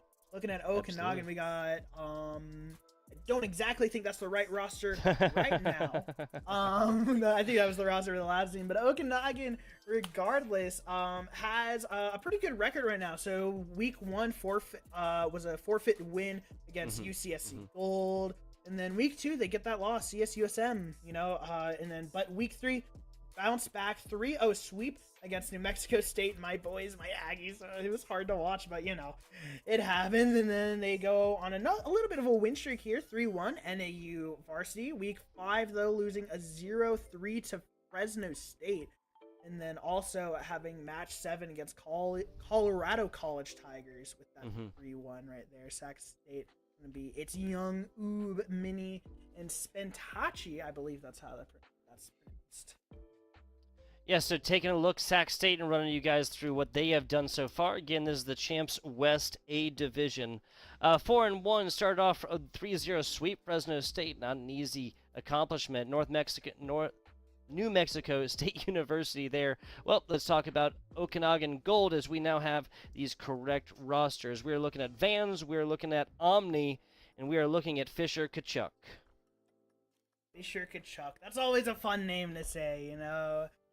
Okanagan, they always have some pretty fun names on their roster, but Fisher Kachuk definitely has to be on top of there. But yeah, as you said, these teams are still going to be pretty head-to-head, very close in terms of their skill level, in terms of their season performance right now. So hopefully, we are definitely going to be getting a very solid matchup here. But my question for you, Mr. Tugboat, is what do you think this game's going to even look like?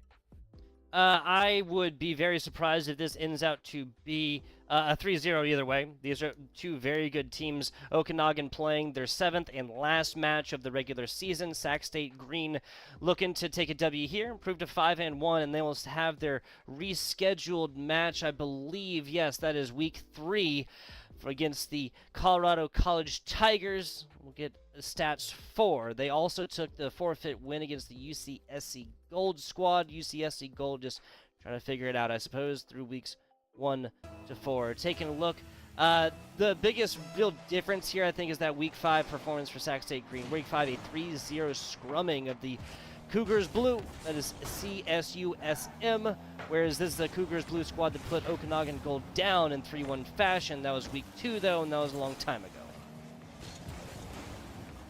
No time for the past. It's going to be all right now. Sac State versus Okanagan in this series. One of the final matchups of the season right now for both of these teams. And now it's going to be Omni on that possession. Gets that pinch to the sidewall. It's going to be a bit awkward for Sac State to come back. What a dunk. Almost goes straight into the net. Just keeps that dribble up on there, keeping that pressure. That's going to be over 1. And Fisher coming out with the instant response less than a minute in. Just a little pop over the defenders. Absolutely love that. Absolutely love that. That's going to be Okanagan taking the first goal right here as the Sac State Green defense just kind of gets caught unawares, honestly, man. In the corner now, it's going to be Young Ube on the flip reset. Maybe a little bit of a possession. A double commit coming out from Sac State. That's going to be awkward. A miss, too. But Vance doesn't put it on net. A close call coming out from Sac State right there. Almost a disaster. But still, 1-0 lead kept for Okanagan right now. Looking to find that out. California State having a hard time really getting off their own side, but now a good opportunity, a decent clear, and now Young Ube trying to stay on the blue side. Not able to keep that in, though. It's going to be back into the Sac State corner on the possession into the air. Fissure goes up for one, a pass mid, and that's a beautiful shot coming out from Mini. That's a fantastic way to tie this game back up, my friends. Shot over, Mini right inside. Well, excuse me, that's Mini with a shot in the middle, because there's, of course, a question mark at the end of that one. 90 seconds into this one, we got back to a tie situation. Kickoff, it's Mini on the corner. Low boost, though, trying to get this mid. Just flicks it away instantly. Vans able to take that possession. A little bit of a roll up high, but now a 50 with Spentachi is going to make this a bit easier for Sac State to keep on there. A shot towards the net. Maybe another pass, but that's going to be close off the right wall. Mini gets it over Fissure. A flip reset fake. Maybe a shot over one. Ooh, a little spicy coming out from Mini. No question marks about it. Love that. Love that. Yeah, no question marks. This is a statement here. Throw an exclamation point on there, especially if you're somebody from Sac State. Great job to take this one back. 3 minutes, 12 seconds on the clock. You can't be surprised when Sac State, has come forth, and all of these points so far come off the back of passing plays. This is going back and forth, and still not a bloodless battle for Sac State Green. Only a one-score difference separate these two teams. That left, that's going to be a bounce high into the midfield. Fissure unable to really keep possession, but a close shot on net. Sac State has to work for that save just a little bit. Sac State's also going to have to work for this one. 50 with Vans, it stalls out, but Mini gets a good touch on low boost. Now Spentachi up on the possession. Gets Fissure able to get it over him, though. Now back on defense. Sac State, that's going to be rolling low. Vans comes it into the bottom left right there. Just gets it under all of these defenders.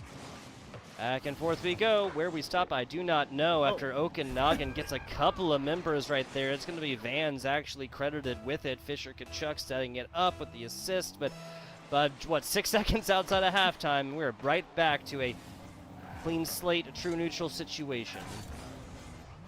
Possession again, but it's going to be Omni shutting that down now. Vans on the defense jumps backwards. Now zero boost, has to take a 50 right there. Not able to keep that. Fissure on the dribble. 50 to go from Sac State right there. Shouldn't mean too much trouble, but it is going to be a bit harder to keep this on their side. Mini, though, wants to go for that double tap off the backboard. That's going to be close. Vans in an awkward position. Fissure able to bail him out. Now Okanagan on the offense, off the counter. Van's going to try to look for the center right here. Not able to find it, but Omni just going for all the demos. Looking aggressive, trying to make that open space. Exactly what they need right now.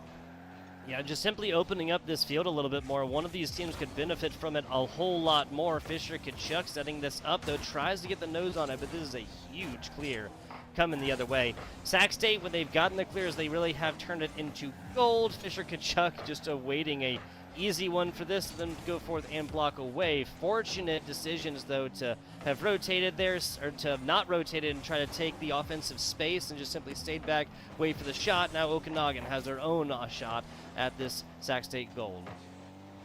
One of the most unique aspects of this match so far has really been those unreadable touches where that driver just looks like they're just turning almost randomly but gets a pop-up high. You've seen that a lot in this game. That's how that first goal was scored earlier on. But now it looks like they're trying to play a bit more air attack right here, trying to get up high.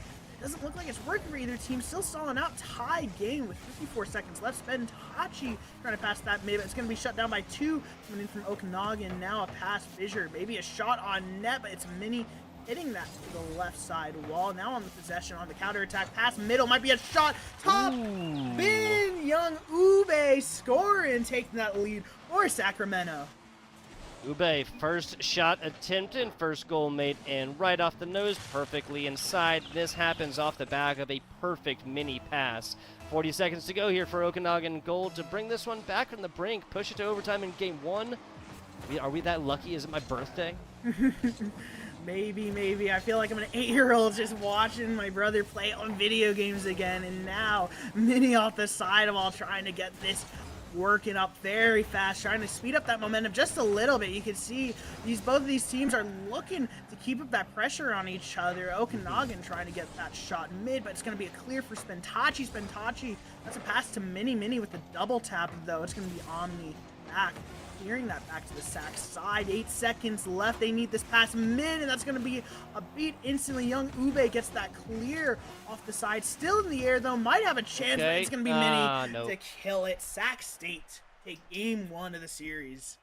Nicely done. Comeback victory right here, 3-2 as well. Another couple of seconds on the board. We might have seen Okanagan able to come back at this one, but hey, I can't be surprised. These are very, very even numbers. The only really things that, 8 versus 7 on shots attempted, 5 on 3 saves. That's really the only thing that's differential to me. Every single shot assisted as well from both of these teams as well, except for one of them there that was purchased from Sac State Green. So everything working right now for Sac State Green. I think we're in for a very, very competitive matchup. Definitely. One of the cool things that both of these teams are trying to make themselves look a bit more unpredictable. You're trying to get those awkward touches, the touches that you don't think are possible, but still happen anyway. And that's really cool Rocket League to see, because you have to get very creative with those touches and with those plays, that positioning and those rotations when you're trying to get like those unassuming touches can be a bit more awkward and a bit harder, but both of these teams are really striving in both of those offensive plays. So both of these teams looking very, very close. 1-goal game for Sac State, and you know, this matchup, it's just looking strong. They're looking like they're fighting each other, and it's a good matchup so far. You asked for a prediction earlier. Folks, don't be surprised in this game, too, if both of these teams were really Okanagan gets a lot more physical. What I'm talking about, of course, is demos, but also just those bare little taps and bumps and whatnot that set defenders out of position and unable to make plays on offensive, aggressive shots. Now, this is starting out already. There's many onto a Okanagan player. Got to feel vindicated after that one. Ooh, bump coming out from from Okanagan right now. Not able to convert that. The Sac State recovering very well off of that play. Ooh, but a little bit of a whiff in the corner. That should be fine. Spentachi able to get that hit. No one's on the ball just yet. This is a bit awkward for both teams right now, trying to find that Fisher on a slow dribble. It's just going to be Mini with the 50 in the corner right there. Now trying to get that flick. It might be left center. Almost in a slow touch. Vans just full sends that. Doesn't want to play anytime. Might be an open net fake pass mid play. Ooh, I like to see that. Omni puts that in after that little fake from Vans right here. Gets the corner, just fakes out the defender, and an open net top left. In a truly just Rocket League world, that would be an assist going to that Okanagan player, Vans, who set this up in every way, shape, and form. Didn't actually touch the ball, so does not get points on the board, but in our hearts and our minds, Vans has another assist right here. 4 minutes, 10 seconds as Okanagan has struck first. We have not seen very large score differences in this one so far, so it's the onus is on Sac State Green to continue this theme and come back with a score of their own.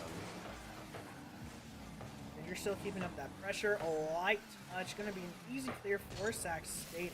And tries to keep that in, but Mini is ready for that. A bit too slow for Okanagan to really catch Sac State off guard right here. But now Sac State off the offensive, off the counter attack. It's going to be a fast hit. No one's there. Mini a bit out of position, but able to catch that off the wall. Could have been dangerous right there for Sac State. They do come out unscathed, even though they are still down 1-0. Okanagan trying to keep that lead alive. Vans trying to keep that pressure, trying to get this on the orange side. A bit of a slow dribble, gets 50, now hits to the right. Mini coming in, swooping in now for the fast counterattack.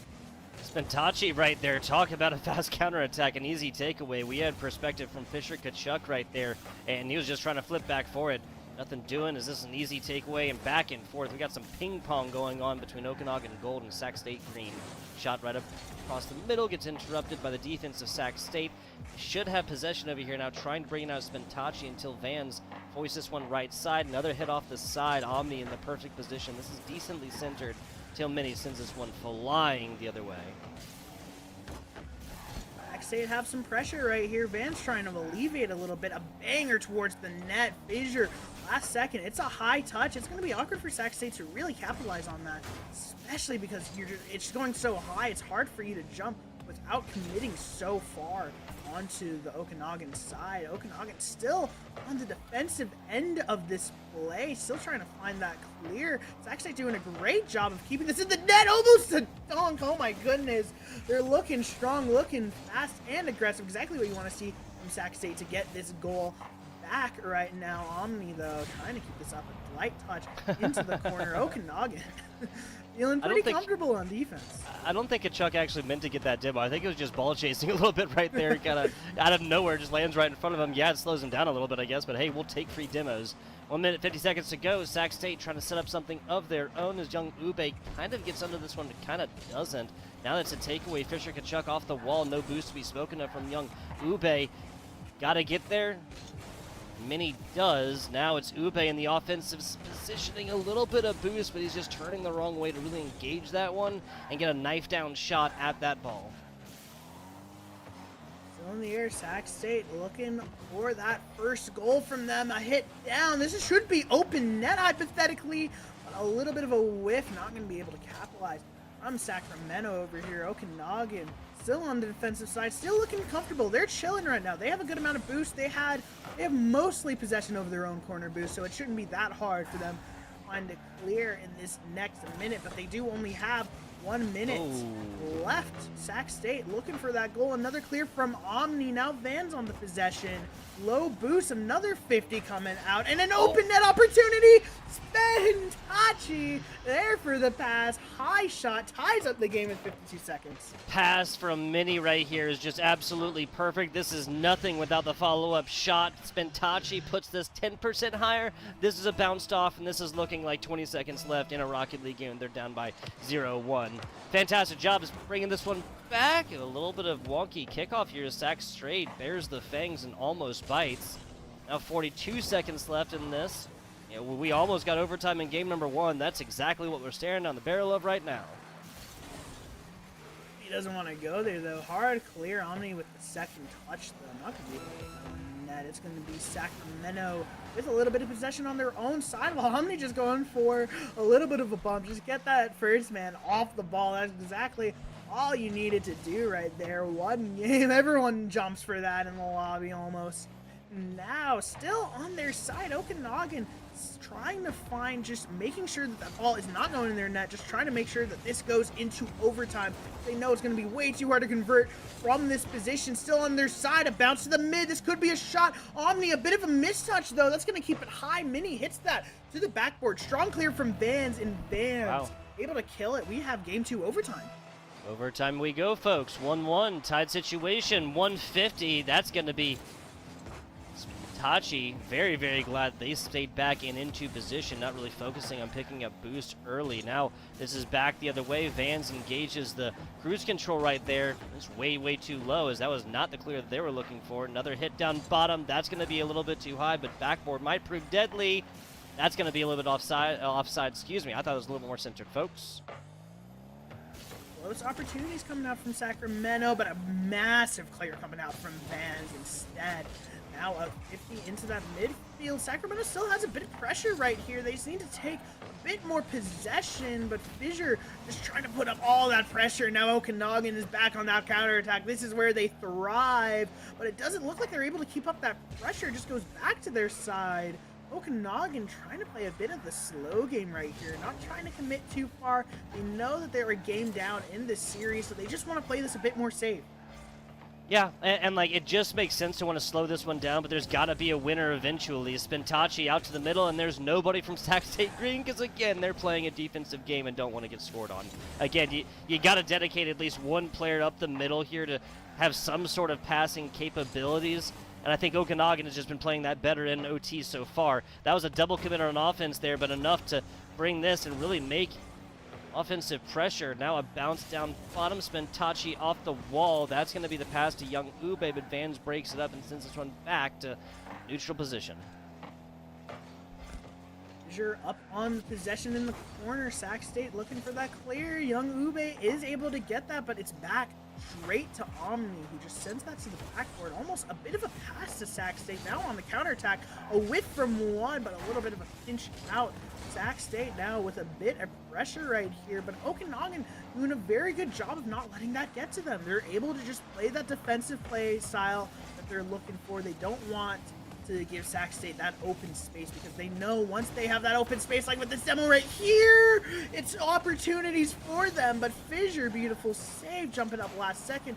Ube hits that off his own crossboard right there in order to get a better touch for his teammates. All up now, Vans trying to get that double. Might be a counter attack, but now Spentachi taking the 50 on the sack side.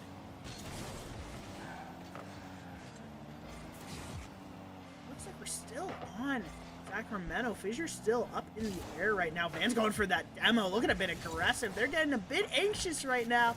Trying to poke out of their side. Almost a redirect from Mini. Oh my goodness. They're looking pretty fantastical right now. Fisher still in the corner. Maybe a pass mid, but that pinch is high. Should be a good clear for Sac State, and it is. Omni trying to get another strong hand, and it's a bit of boomer ball right now on the field. Both teams having a hard time trying to utilize the space. Yeah, and like whoever is able to get this one first is going to go forth and finally put an advantage on the board here. Sac State looking decent. That's a little demo, though, against one of the offensive players. Shot to the side, and Sac State has done it. 3-1-7 on the board as Mini raises the head yet again. That's a fatiguing overtime if you're Sac State. 3 minutes. Obviously, it's 1-1-1-2 game, right, in favor of Sacramento. But it still feels like there were some opportunities that they could have capitalized upon right there, even though they do still get that win. Still looking strong, though. Okanagan now having to pull off the reverse sweep in order to actually win this series, which is definitely a difficult task. I don't think we've seen it done just yet on the NECC mainstream.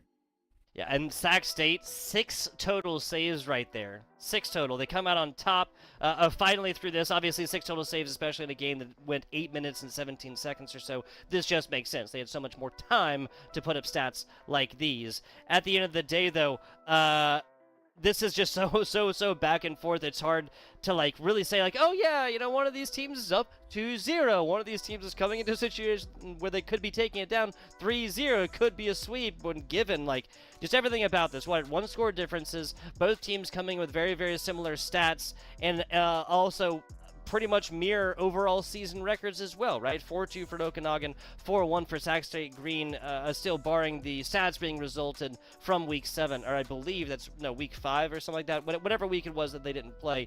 Those results yet to come in, but 4-1 is what we have on the board right now. Both of these teams are playing for the exact same things. It cannot surprise anybody, Fiat, that these two teams are coming out with very similar results. Exactly, right? Like, these teams are so close in terms of their record in NECC right now. So you have to start thinking they're probably at the same skill level as well, which is why you're having these really back and forth, these one goal matches, right? It's hard for both. It's hard to play against someone who's just as good as you because you don't know exactly what mistakes they're capable of making and what their strengths are. And Okanagan is having a bit of that struggle right now, just trying to find what's going to work for them against this Sacramento school, but it's just not going their way right now. They're not finding those 50s. They're not finding any possession. They have some of the clears, but it feels like they're just booming away possession a lot. I'm going to say if Sac State scores first again, not just between the momentum, but the momentum and the mental, that is all busted here for Okanagan.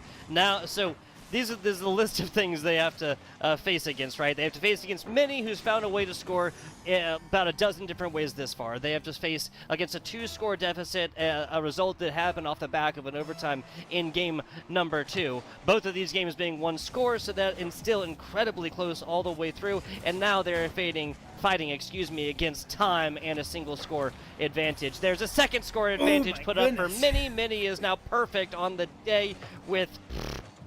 Well, I mean, it was 2 in the first one, 1 in the second, right? Like 2 now in the third. I think 5 total goals across 3 games.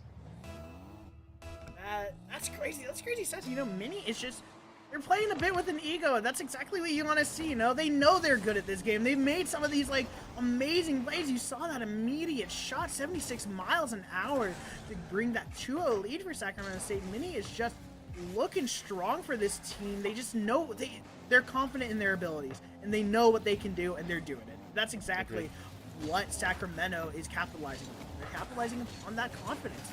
A little bit of a double commit there as I say that, but it also leads to an open net. So I guess apples and oranges, am I right? Okay, so there's a lot that Okanagan could do to come back at this one. before this goal, really, right? I feel like they poured everything into offense a little bit early here. This is a situation you want to go with, like, 1 minute 17 seconds if you're down by 2 or 3. Now, really, they just need to put pressure on and play a standard Rocket League game and pretend this is 0-0 for the next 2 minutes or so. At that point, you can start pouring it all in. If you loss of 1, loss of 7, it's all the same loss-wise, given that you're down 2-0 in the series fiat. 3-0 in game 3 when you haven't even won a series in the game. It's hard to come back. They have 3:22 left on the clock, and they have a possible goal opportunity right here. A beautiful 50 for young Ube, just bodying all of the offensive playmakers right now. Oh my goodness, I'm speechless. Holy moly. Wow, I wasn't What ready an for that one. angle. I'm not gonna lie. Holy moly. That was one of those ones, folks, that we simply had to watch again. I wasn't sure what I had just witnessed. That is a perfect angle off the back, right fender inside for the cleanest angle, the sharpest angle we've seen on broadcast today. And I'm not going to lie, probably a few weeks, man. I don't want to sound biased, but I think this game is over for Okanagan in game 1. Like, after that one, oh my, that's just beautiful. Like, that's perfect Rocket League right there. You have to admit it. Just off the backboard, seeing the passing play, like, you can't even be mad at that if you're Okanagan. It's just a good play. It's good chemistry. That's exactly what Sacramento has been capitalizing upon. They know that they're a good team. They know that they can make some of these fantastical plays, so they go for them. And it's working out. The 4-0 lead in this game 3 in this series. Okanagan is just mushed between, like, a rock and a hard place right here. Not able to find just anything right now. Sacramento State putting on a phenomenal performance. They really are. They really are 4-0 as of right now. The good news is whatever happens in the first half can be undone in the second, but you're going to have to spin straw into gold here to come up with angles like Sac State Green has found so far, and that's even just for 1 goal. Easy stuff. Vans, solid hit over to the right side. The offensive pressure continues for Okanagan, but they simply have to get behind this ball a little bit more. Close opportunity coming out there from Mini, a pass to the midfield, but it isn't converted. 4-0 lead though. No need to worry right there. Just keep the ball out of your net. That's the name of the game for Sacramento State right now. Now Vans trying to change that. Maybe an air dribble over 1, not able to get that. It's going to be Omni with the clear. Vans 0 boosted, beat out by Sacramento State defenders right now. And a shot, slow roller towards Omni. Able to get that clear. High Sacramento State. Not too worried about this play coming out from Okanagan right now. Bang to the midfield, but Fissure with the backflip. Now it's back on the Okanagan side, having a hard time just keeping this out of their box. Might be a double tap opportunity. A little bit of a whiff right there, but with a minute left, Okanagan needs something like right now. They need something, and then they need another something. They could use a something after that, and then another something, and that's just a tie, folks. Sac State Great has put Okanagan in a terrible position, and it is only to, like, really, we have to laud applause upon them, given that the situation they have purchased so far. These were one-score games all the way through. This was a bare win for Sac State Green in game number 2, a game that went to 3 minutes plus of overtime, then finally finding it out off the back of a convoluted and really meticulously planned offensive play. And now with 30 seconds to go, it is physically possible. It would require Okanagan players to go forth, play their best, and Sac State to basically put down controllers. Yeah, I mean, 18 seconds left and no goals. This game is essentially assured for Sacramento State over here. Omni, sorry. Might be able to get one, but that flick's just going to be instantly challenged. And with this series, Sacramento State goes to 5-1, and they get a last-second goal. You love to see it. 1 second left on the clock, but 5-1 record for them going into this postseason. Or I don't believe they have another reschedule, or do they? I'm not exactly sure. Well, we just don't have results from the. Let me check the game right quick. I just had it. Oh, for Colorado. For the Colorado Gotcha. College That makes more Tigers, sense. Right. yeah. I was a bit confused right there. It's just like, 4-1. I think they should have played another game so far, right? But it doesn't matter. 3-0 on the series. The clean sweep for Sacramento, just looking strong, looking like Titans out here. People just trying to fight them, and it's just Okanagan just it was a hard game for them to really beat because Sacramento State was so in sync with each other. Like their passing plays just felt on another level that were really hard to defend, really hard to shut down early on because that second man almost was never readable. And also sometimes it's like, oh, he's on top of backboard. There's not really like a mathematical chance that he can hit that, and then he does. That was the fourth goal, right? Or I think the third goal right there. Actually, I believe that. Yeah. And I mean, again, one, no real lead indeed. Two, we call it the insurance goal. That's really only for like the last 60 seconds or so because you can give up one and then just play defensively after that. Ground ball at 000s. Three is like, okay, this is the beginning of a sweep within the game. I think that. You run this matchup a million times or whatever, the majority of the time you're going to see back-to-back games that are one-score differences, overtime not even withstanding. These are two very evenly matched teams. We see these two teams in the NECC playoffs. I will be dropping what I am doing to watch. Yeah, definitely. We're going to go to a little bit of a break. Don't go anywhere, though. We got some more exciting matchups coming your way, but we will catch you in just a second.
Hello and welcome back. Short break it was indeed, because we keep our promises here at the NECC FBI Tugboat here with Fiat Color. Fiat Color, we have had, I guess a series that went not down to a 3-0 sweep. It was pretty close, and then followed by another series that was incredibly freaking close. That did go down to 3-0 all the way there for Sac State Green. We have really been all across the pond, not across the pond. We have run the gamut here on the day. Excuse me.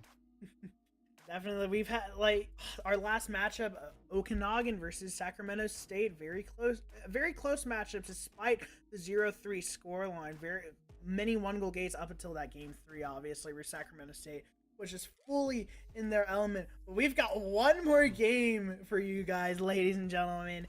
UCSB, that's University of California, Santa Barbara versus Cumberland University. A very, very important matchup for both of these teams. UCSB currently 2-3 with Cumberland 2-4 at the moment. Yes, so taking a look here at UCSB Gold first. This is Butter Saucer, this is Blue, and this is Grand HX, henceforth referred to as Grand. We're taking a look, like you said, as a 2-3 team. Started this season out not too great, gotta say it. Southern Miss and Ole Miss doing battle, Ole Miss then Southern Miss week 1-2 against UCSB Gold. They got a forfeit win against Maryville. Maryville, who'd have guessed it? Then followed up with a 3-1 victory against Grand Canyon University. That squad out of Arizona. Last week, their results still missing from the Northwood Blue game, so they could be 2-4.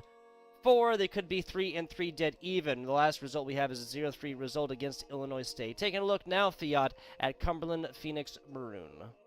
Cumberland Phoenix, that's going to be Magic, Skyline, and Super Smurf. No strangers to the mainstream as per some of these teams that we've watched today. Currently, Cumberland Phoenix standing at 2-4. The most recent game, a loss against Ole Miss, 1-3. Week 1 going 0-3 against Maryville. Week 2, 3-2 win against Grand Canyon, and then following a loss against Illinois State, they get a forfeit win versus Northwood Blue. And then week 5 going 2-3 versus Southern Miss. Very close matchups coming up from Cumberland Phoenix, hoping to close out this final game. Yeah, so interesting stuff. Both of these teams finding forfeit wins against what are normal powerhouse prodigies of the NECC Rocket League Legends Group B division. This is Legends. This is as good as it gets, folks. UCSB Gold, one of their wins coming off the back of a forfeit against Maryville. Maryville great within their own right. Cumberland Phoenix Maroon taking a W in form of a forfeit. It's Northwoods Blue. That was week 4. For Cumberland Phoenix Maroon, and week 3 there for UCSB Gold. Game 1, UCSB versus Cumberland Phoenix. That kickoff's going to go in favor of Blue. Gets that instant shot off. Super Smurf comes in last second with the save. Went for that corner boost. Looked a bit scary if he was going to get it, but able to race back.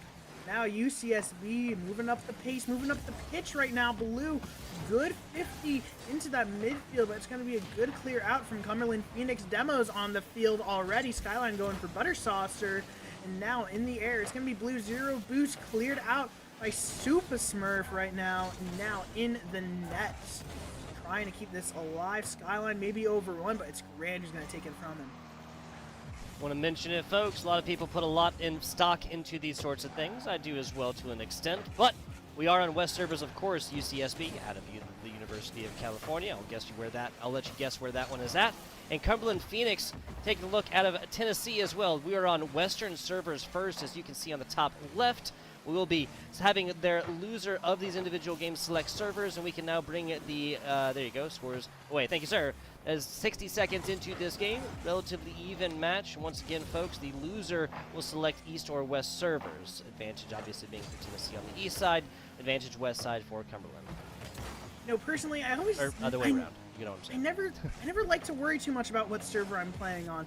Maybe I'm just a bit spoiled. I usually have pretty good ping whether or not I'm on US West or East. At the same time, I feel like even with a little bit of a ping disadvantage, what a pinch right there, by the way, even with that ping disadvantage, it usually doesn't mean that I can't win or can't lose in any series of games. So I try not to focus on that, but obviously, especially these competitive settings, you do want to give at least a little bit of attention to what servers you are on and what team you're at. Magic trying to give a little bit of attention to the net, not able to put that on. Butter Saucer now on the counter attack. It's going to be Grand in the air, trying to get that 50, but it's cleared straight over him. And now Skyline passing that down to Magic. Magic trying to get that double tap, and it's going to be saved by Grand, coming out shooting right now. And with a big defensive stop right there, ball eclipse, but folk, in case you're new to it, has to eclipse 100% of the ball within the goal line. That's exactly what Super Smurf, just did. A couple of saves, first shot attempted here for Super Smurf, as Magic set this one up, and Cumberland Phoenix taking early lead. Good shot. It was pretty close. I thought Magic was going to save that for a second. Luckily, he was going just a bit too fast for him to even get in front of that. Now a bit of a stall kickoff into the midfield. It's going to be Skyline. A bunch of people going to that, but it's going to be Blue with the possession of the ball. Maybe a pass mid. Oh my goodness. That was almost a dunk play straight into the net. Unfortunately, a bit too far left. UCSB looking outside of the box right now. They're trying to get a bit creative with this plays, which is exactly what you want to see, especially in this game one. Just trying to feel it out. But Skyline feeling that open net shot, top bins for the Supersonic Legend. Fantastic stuff right here. Another shot inside. Skyline perfectly angled at this one as the squad out of Tennessee going to take the lead early, or excuse me, going to add to their lead here. Now 10 seconds past halftime, Fiat. 2:17 left on the clock. Cumberland with that 2-0 lead. They're feeling pretty comfortable right now. Don't need to play too focused, but as long as they're keeping that ball on their side, keeping up that pressure, keeping up that confidence, most importantly, it should be fine. A double coming out from Skyline. Might have left an open net. Now UCSB in an awkward spot. All of them clumped together, trying to spread out. Blue found some boost, able to get that 50, but it's going to be Skyline. Heavy hit into the air. It's going to be a bit too far. Butter Saucer able to get that touch over Magic. Magic now a bit awkward. Super Smurf going to have to come and swoop in to get that ball back onto the UCSB side. But now Butter Saucer on the possessive. It's going to be a dribble. It's going a bit too fast though. Super Smurf, even though he gets demoed, he's able to get that awkward touch. Now 1:30 left on the clock, and a close response coming out. UCSB able to put in that goal. Minute 27, and it's still possible. Yes, it is. Only a one-score difference now. Fantastic hit off the top. Butter Saucer was trying to hit the defender. I think they probably did, and that's exactly what opened up this scoring potential into an absolute frenzy. UCSB Gold coming back. There's not going to be any shutouts here in game number one.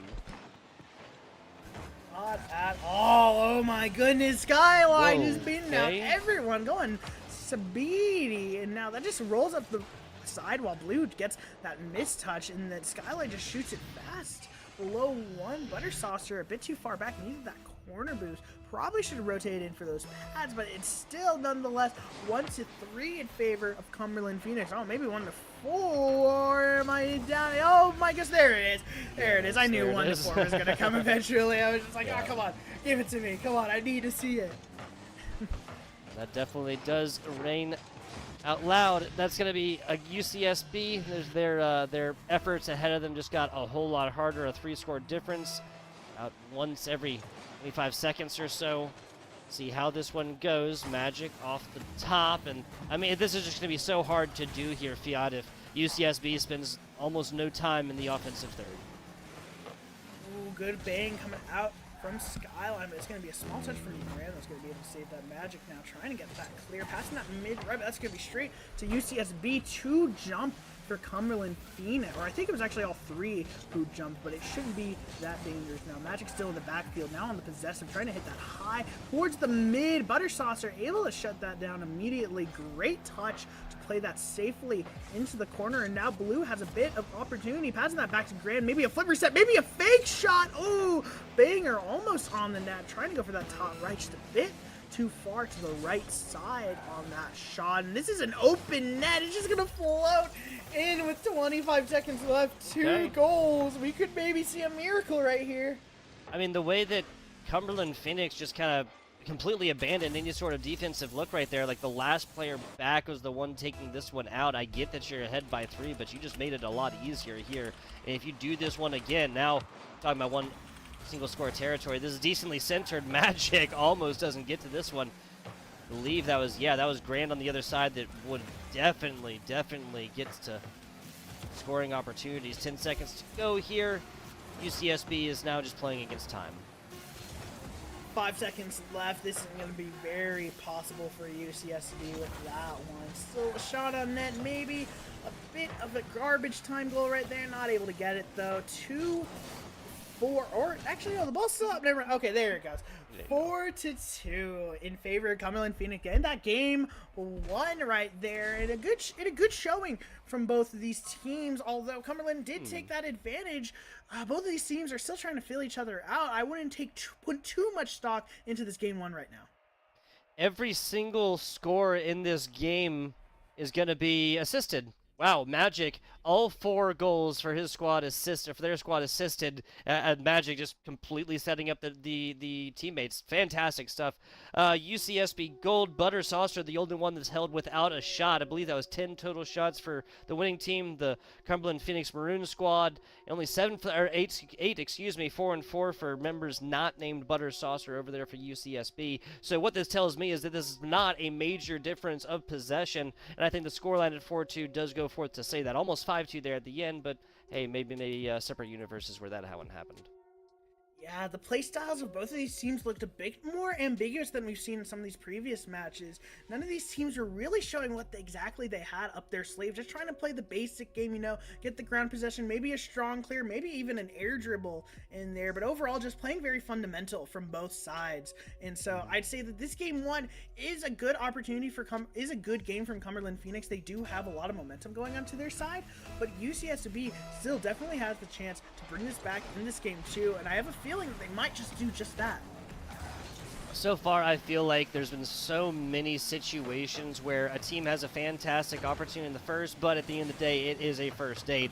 Then the second is really where the rubber meets the road, and where, wow, what a fast shot there from Super Smurf coming down from that one. It was death from above on that, but defender read it perfectly. But they've then come forth and unfortunately dropped to game number 2, and now officially the pace has been set. Writing is on the wall. Then after that, after even 1 or even 2 games, the pressure is just going to be too much. Grand now taking this one off of the wall, easily taken away by Magic. Blue in a 50 and wins it up across 2 different players. There's the pass, there's the pop shot, there's a follow-up possibly off the backboard, but Butter Saucer not at a correct angle to really make an offensive swing at this ball. Ooh, Super Smurf, the shot opportunity is going to be blocked by Blue. Pinches out to that midfield, but Cumberland able to still to retain that possession. A clear to that corner. Going to make this a bit awkward. Butter Saucer cuts that off. Ooh, a good opportunity coming out from Blue. Magic, awkward touch. Grand not able to make that read, though. Jumps a bit too early. Magic still had that one touch low. Blue, a bit of a fake out. Grand not able to actually make that read, even though he was still 0 boost. It was a possible shot for him. UCSB, though, inching closer towards the Cumberland goal line. Closer and closer we go here, Fiat. We stop, I don't know. Getting even closer. Is this about a minute and a half burned off? 0-0 as of right now. Butter Saucer and Grand both have a defensive clear opportunity. Blue goes for it. Now it's way off to the corner. Still kept with a lot of pressure here. Butter Saucer, weird hit, is even a backwards kind of hit to try and keep this one centered for the side of the Cumberland Phoenix, but Magic and company, they read it on the other side, sends this one flying way back. Big clear. Now no boost to be spoken of after this one becomes a scarce resource on the UCSB side. Now up top, an easy one for Magic inside. Assisted everybody on every goal in game number 1, and finally gets on the board themselves. Just that boost star of a very simple play. Just steal all their boosts. Don't let them have enough momentum to make those clears. And eventually you'll get a goal. Cumberland Phoenix able to break down that defense pretty well, piece by piece right there. Taking this 1-goal lead in game 2 right now. A little bit of a whiff coming out. Magic gonna have to take a bit more time trying to pass that to right. But it's not going to be possible for Super Smurf to get that. Now up on the air, it's going to be Skyline again. Butter Saucer going to win from the Cumberland side, and now Grand has a bit of possession. Hits that to the sidewall. It's going to be Super Smurf shutting that down. Maybe the dunk, but a good light touch from Blue. Tries to get it around 1. Inches back to that midfield side, and now on the possession, it's going to be Skyline with the shot. Good save coming out from Blue, and another one coming out from Grand.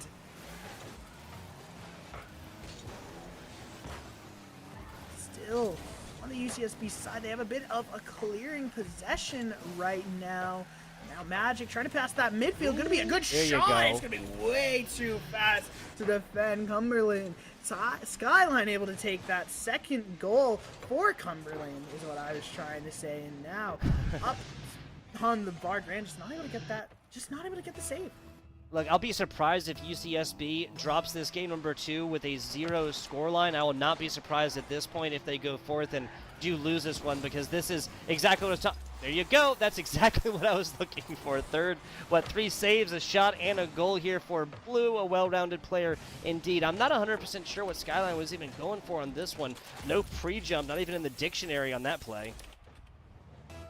Not at all, you know. It's 1-2 for UCSB. Still trying to bring that back. As I said, I still have faith in this roster to really put the pedal to the metal right now. Buttersaucer, light touch. This is going to be a center for Super Smurf. Not able to put that on net. Saved by Grand. Now clear out for UCSB. It's Skyline shutting it down, keeping that up in the air. Blue, good small touch. Grand needs to get that double. He does. Gets that on the sidewall. Magic now has to take this up into the air. Might be able to get something to pass. Oh, close shot coming out.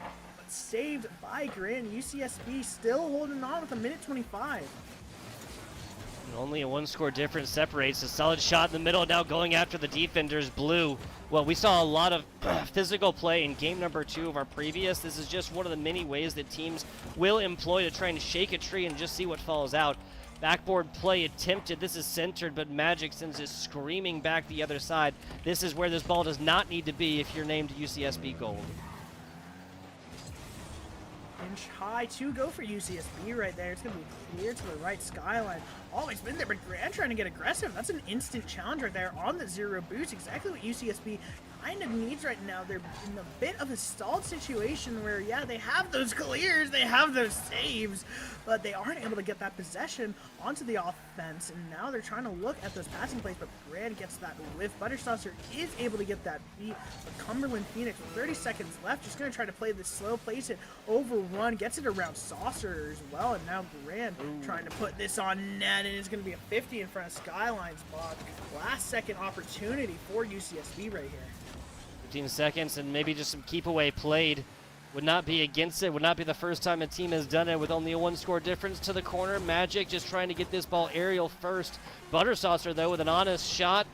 And defense is on their toes now. One across the bow here to Grand. Now a back pass. This is grounded out. Popped over in front of the UCSB Gold goal. Blue up top. Nobody's going to be down bottom. And a 1-score difference we go yet again. Cumberland Phoenix, though, putting UCSB Gold on match point now, up 2-0 in this best-of-5 series. Still a very close game for both of these teams, but I think Cumberland just had that edge when it came in terms of just pure mechanical ability. It felt like Cumberland had the ability to just place the ball wherever they needed to. They had that ability to make those team plays when necessary, you know? And so converting those shots is the most important thing, especially in these Rocket League games, because if you're not converting your shots, if you're just putting on constant pressure, but nothing's going to go in, eventually they're going to read your bluff, and eventually you're going to get scored on. So you need to start seeing some more scores from the UCSB side right now. Yeah, there's just a little bit more like offensive pressure and stuff like this, and also a different side of the coin, right? The different heads than tails is that they just need to get more like trustworthy of their teammates. I realize that's like something that's like really easy to say, but a lot of times these passes are kind of like going in front, and then the person who the pass is coming to is just like anticipating like, okay, I'm going to take more of a neutral position, not really get in a position to like take this ball, run it down the pitch, and try and actually put points on the board right here. That's one of the ways that the UCSB squad could come back at this, but really it's not like they're playing like a horrible Rocket League game. There are like tiny little mistakes that are very obvious that they're making that is just like, okay, well, don't do this, rotate more in time. It's just tiny little things that Cumberland has managed to take advantage of pretty much every single time.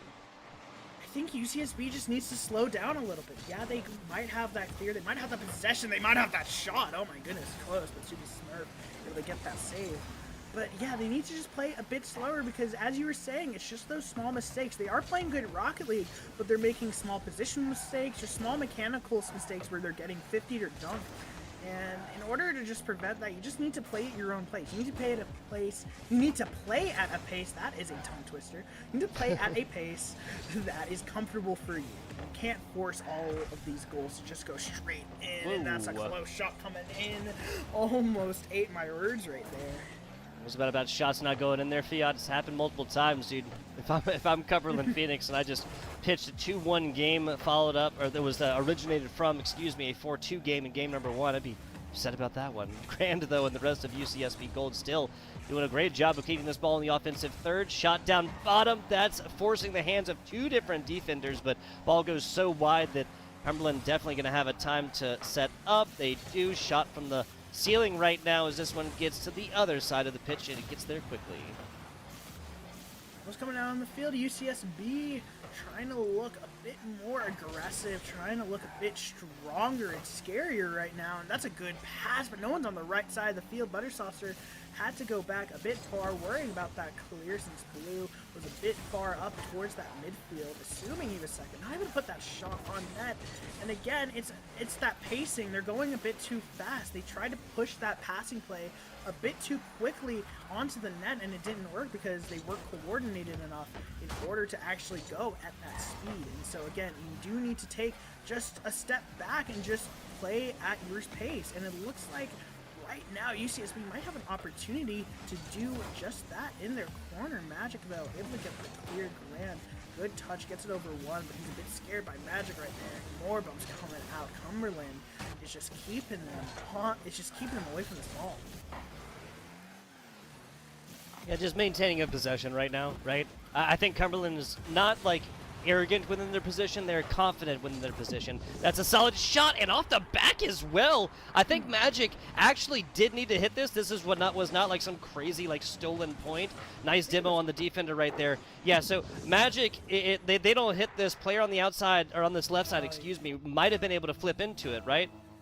Oh, yeah, you didn't see that third man from Magic's perspective. I don't think you saw that either. It might have been a call-up, though. Still, you need to make that touch. It's a nice little touch just with the butt of your car, you know, just tap it in. Exactly what you like to see. I love those types of plays because you know, just those small little plays that you don't think are going to work are always the best in Rocket League. And Cumberland Phoenix is really pulling off some of those plays where it's just like, huh, I can't believe that worked. They really got it around them. And it's really just more of a thing trying to just keep that possession close to you, you know? Buttersaucer, a great job bringing up that play. This is a mistake and a giveaway of possession there from UCSB Gold. Now that started this off, Grand, good job reading this one as well. I mean, one of the ways that UCSB Gold is doing fantastically is reading out these offensive plays. It's just when they're on the offensive and the ball gets taken away that bad things sometimes happen. We're lining off the clock. Oh, Buttersaucer pass play coming out from Blue. Beautiful shot coming here. Blue just gets around that first defender, passes that mid-left, and now they're playing at that same pace. They're playing together as a team, as a unit. Exactly what you wanted to see from UCSB right now. 1:48 left on the clock. Tie game. Having to pull off the reverse sweep. Very difficult, but definitely is possible for UCSB in this position. Grand on the possession on the wall, just going to take this a bit slow. It's going to be Super Smurf with that response. But Grand, whoa, beautiful banger towards okay. the net. Nearly on, but Skyline comes second, but comes in last second to make that save. Just outside of the first lead that this UCSB Gold squad would enjoy. This is a dangerous situation. Once again, broken up in the way in the backfield, you could call it, right in front of goal, and a great job from Cumberland Phoenix now sending this ball aloft over to the side. Papa Smurf, Super Smurf. Why can I not get what? Everybody on UCSB. Swag! Maybe What this a is beautiful this might have been like the result of like everybody was really close, so everybody thought somebody else was doing it. But Buttersaucer definitely had the best look at this, and then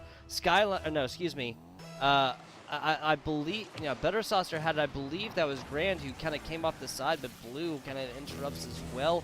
A weird play, and this is the same song sung, the same story, just a different chapter here for Cumberland Phoenix. They're putting honest attempts up, and UCSB is just making various tiny little mistakes that turn into points for Cumberland.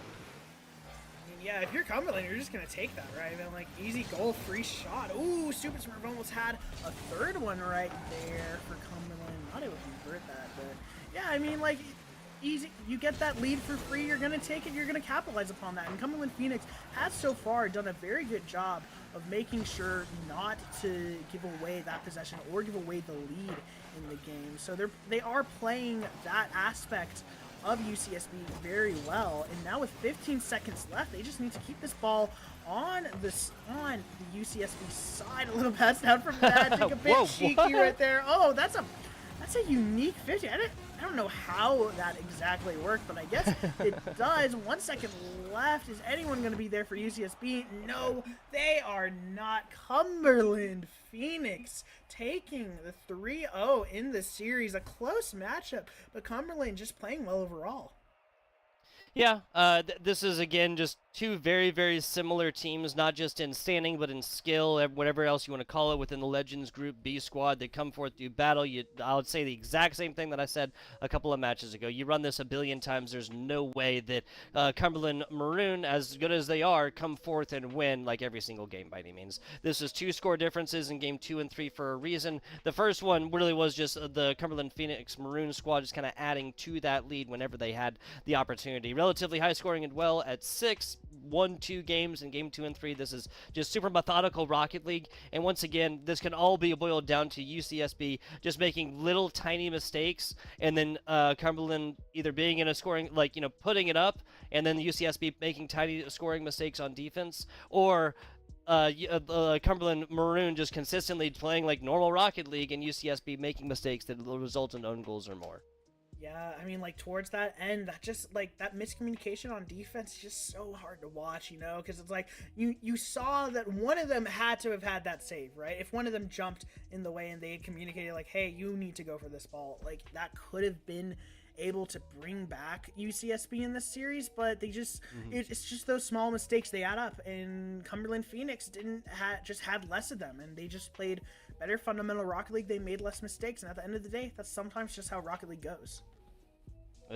This is Rocket League. This is Rocket League. It is a frequent exclamation within the game for a reason, folks. This is going to be UCSB dropping to 2 and 4. Cumberland Phoenix Maroon improving to 3 and 4. So really improving kind of their playoff picture and whatnot. We would have to look at the Legends Group B to figure out exactly who is mathematically eliminated and everything else like that.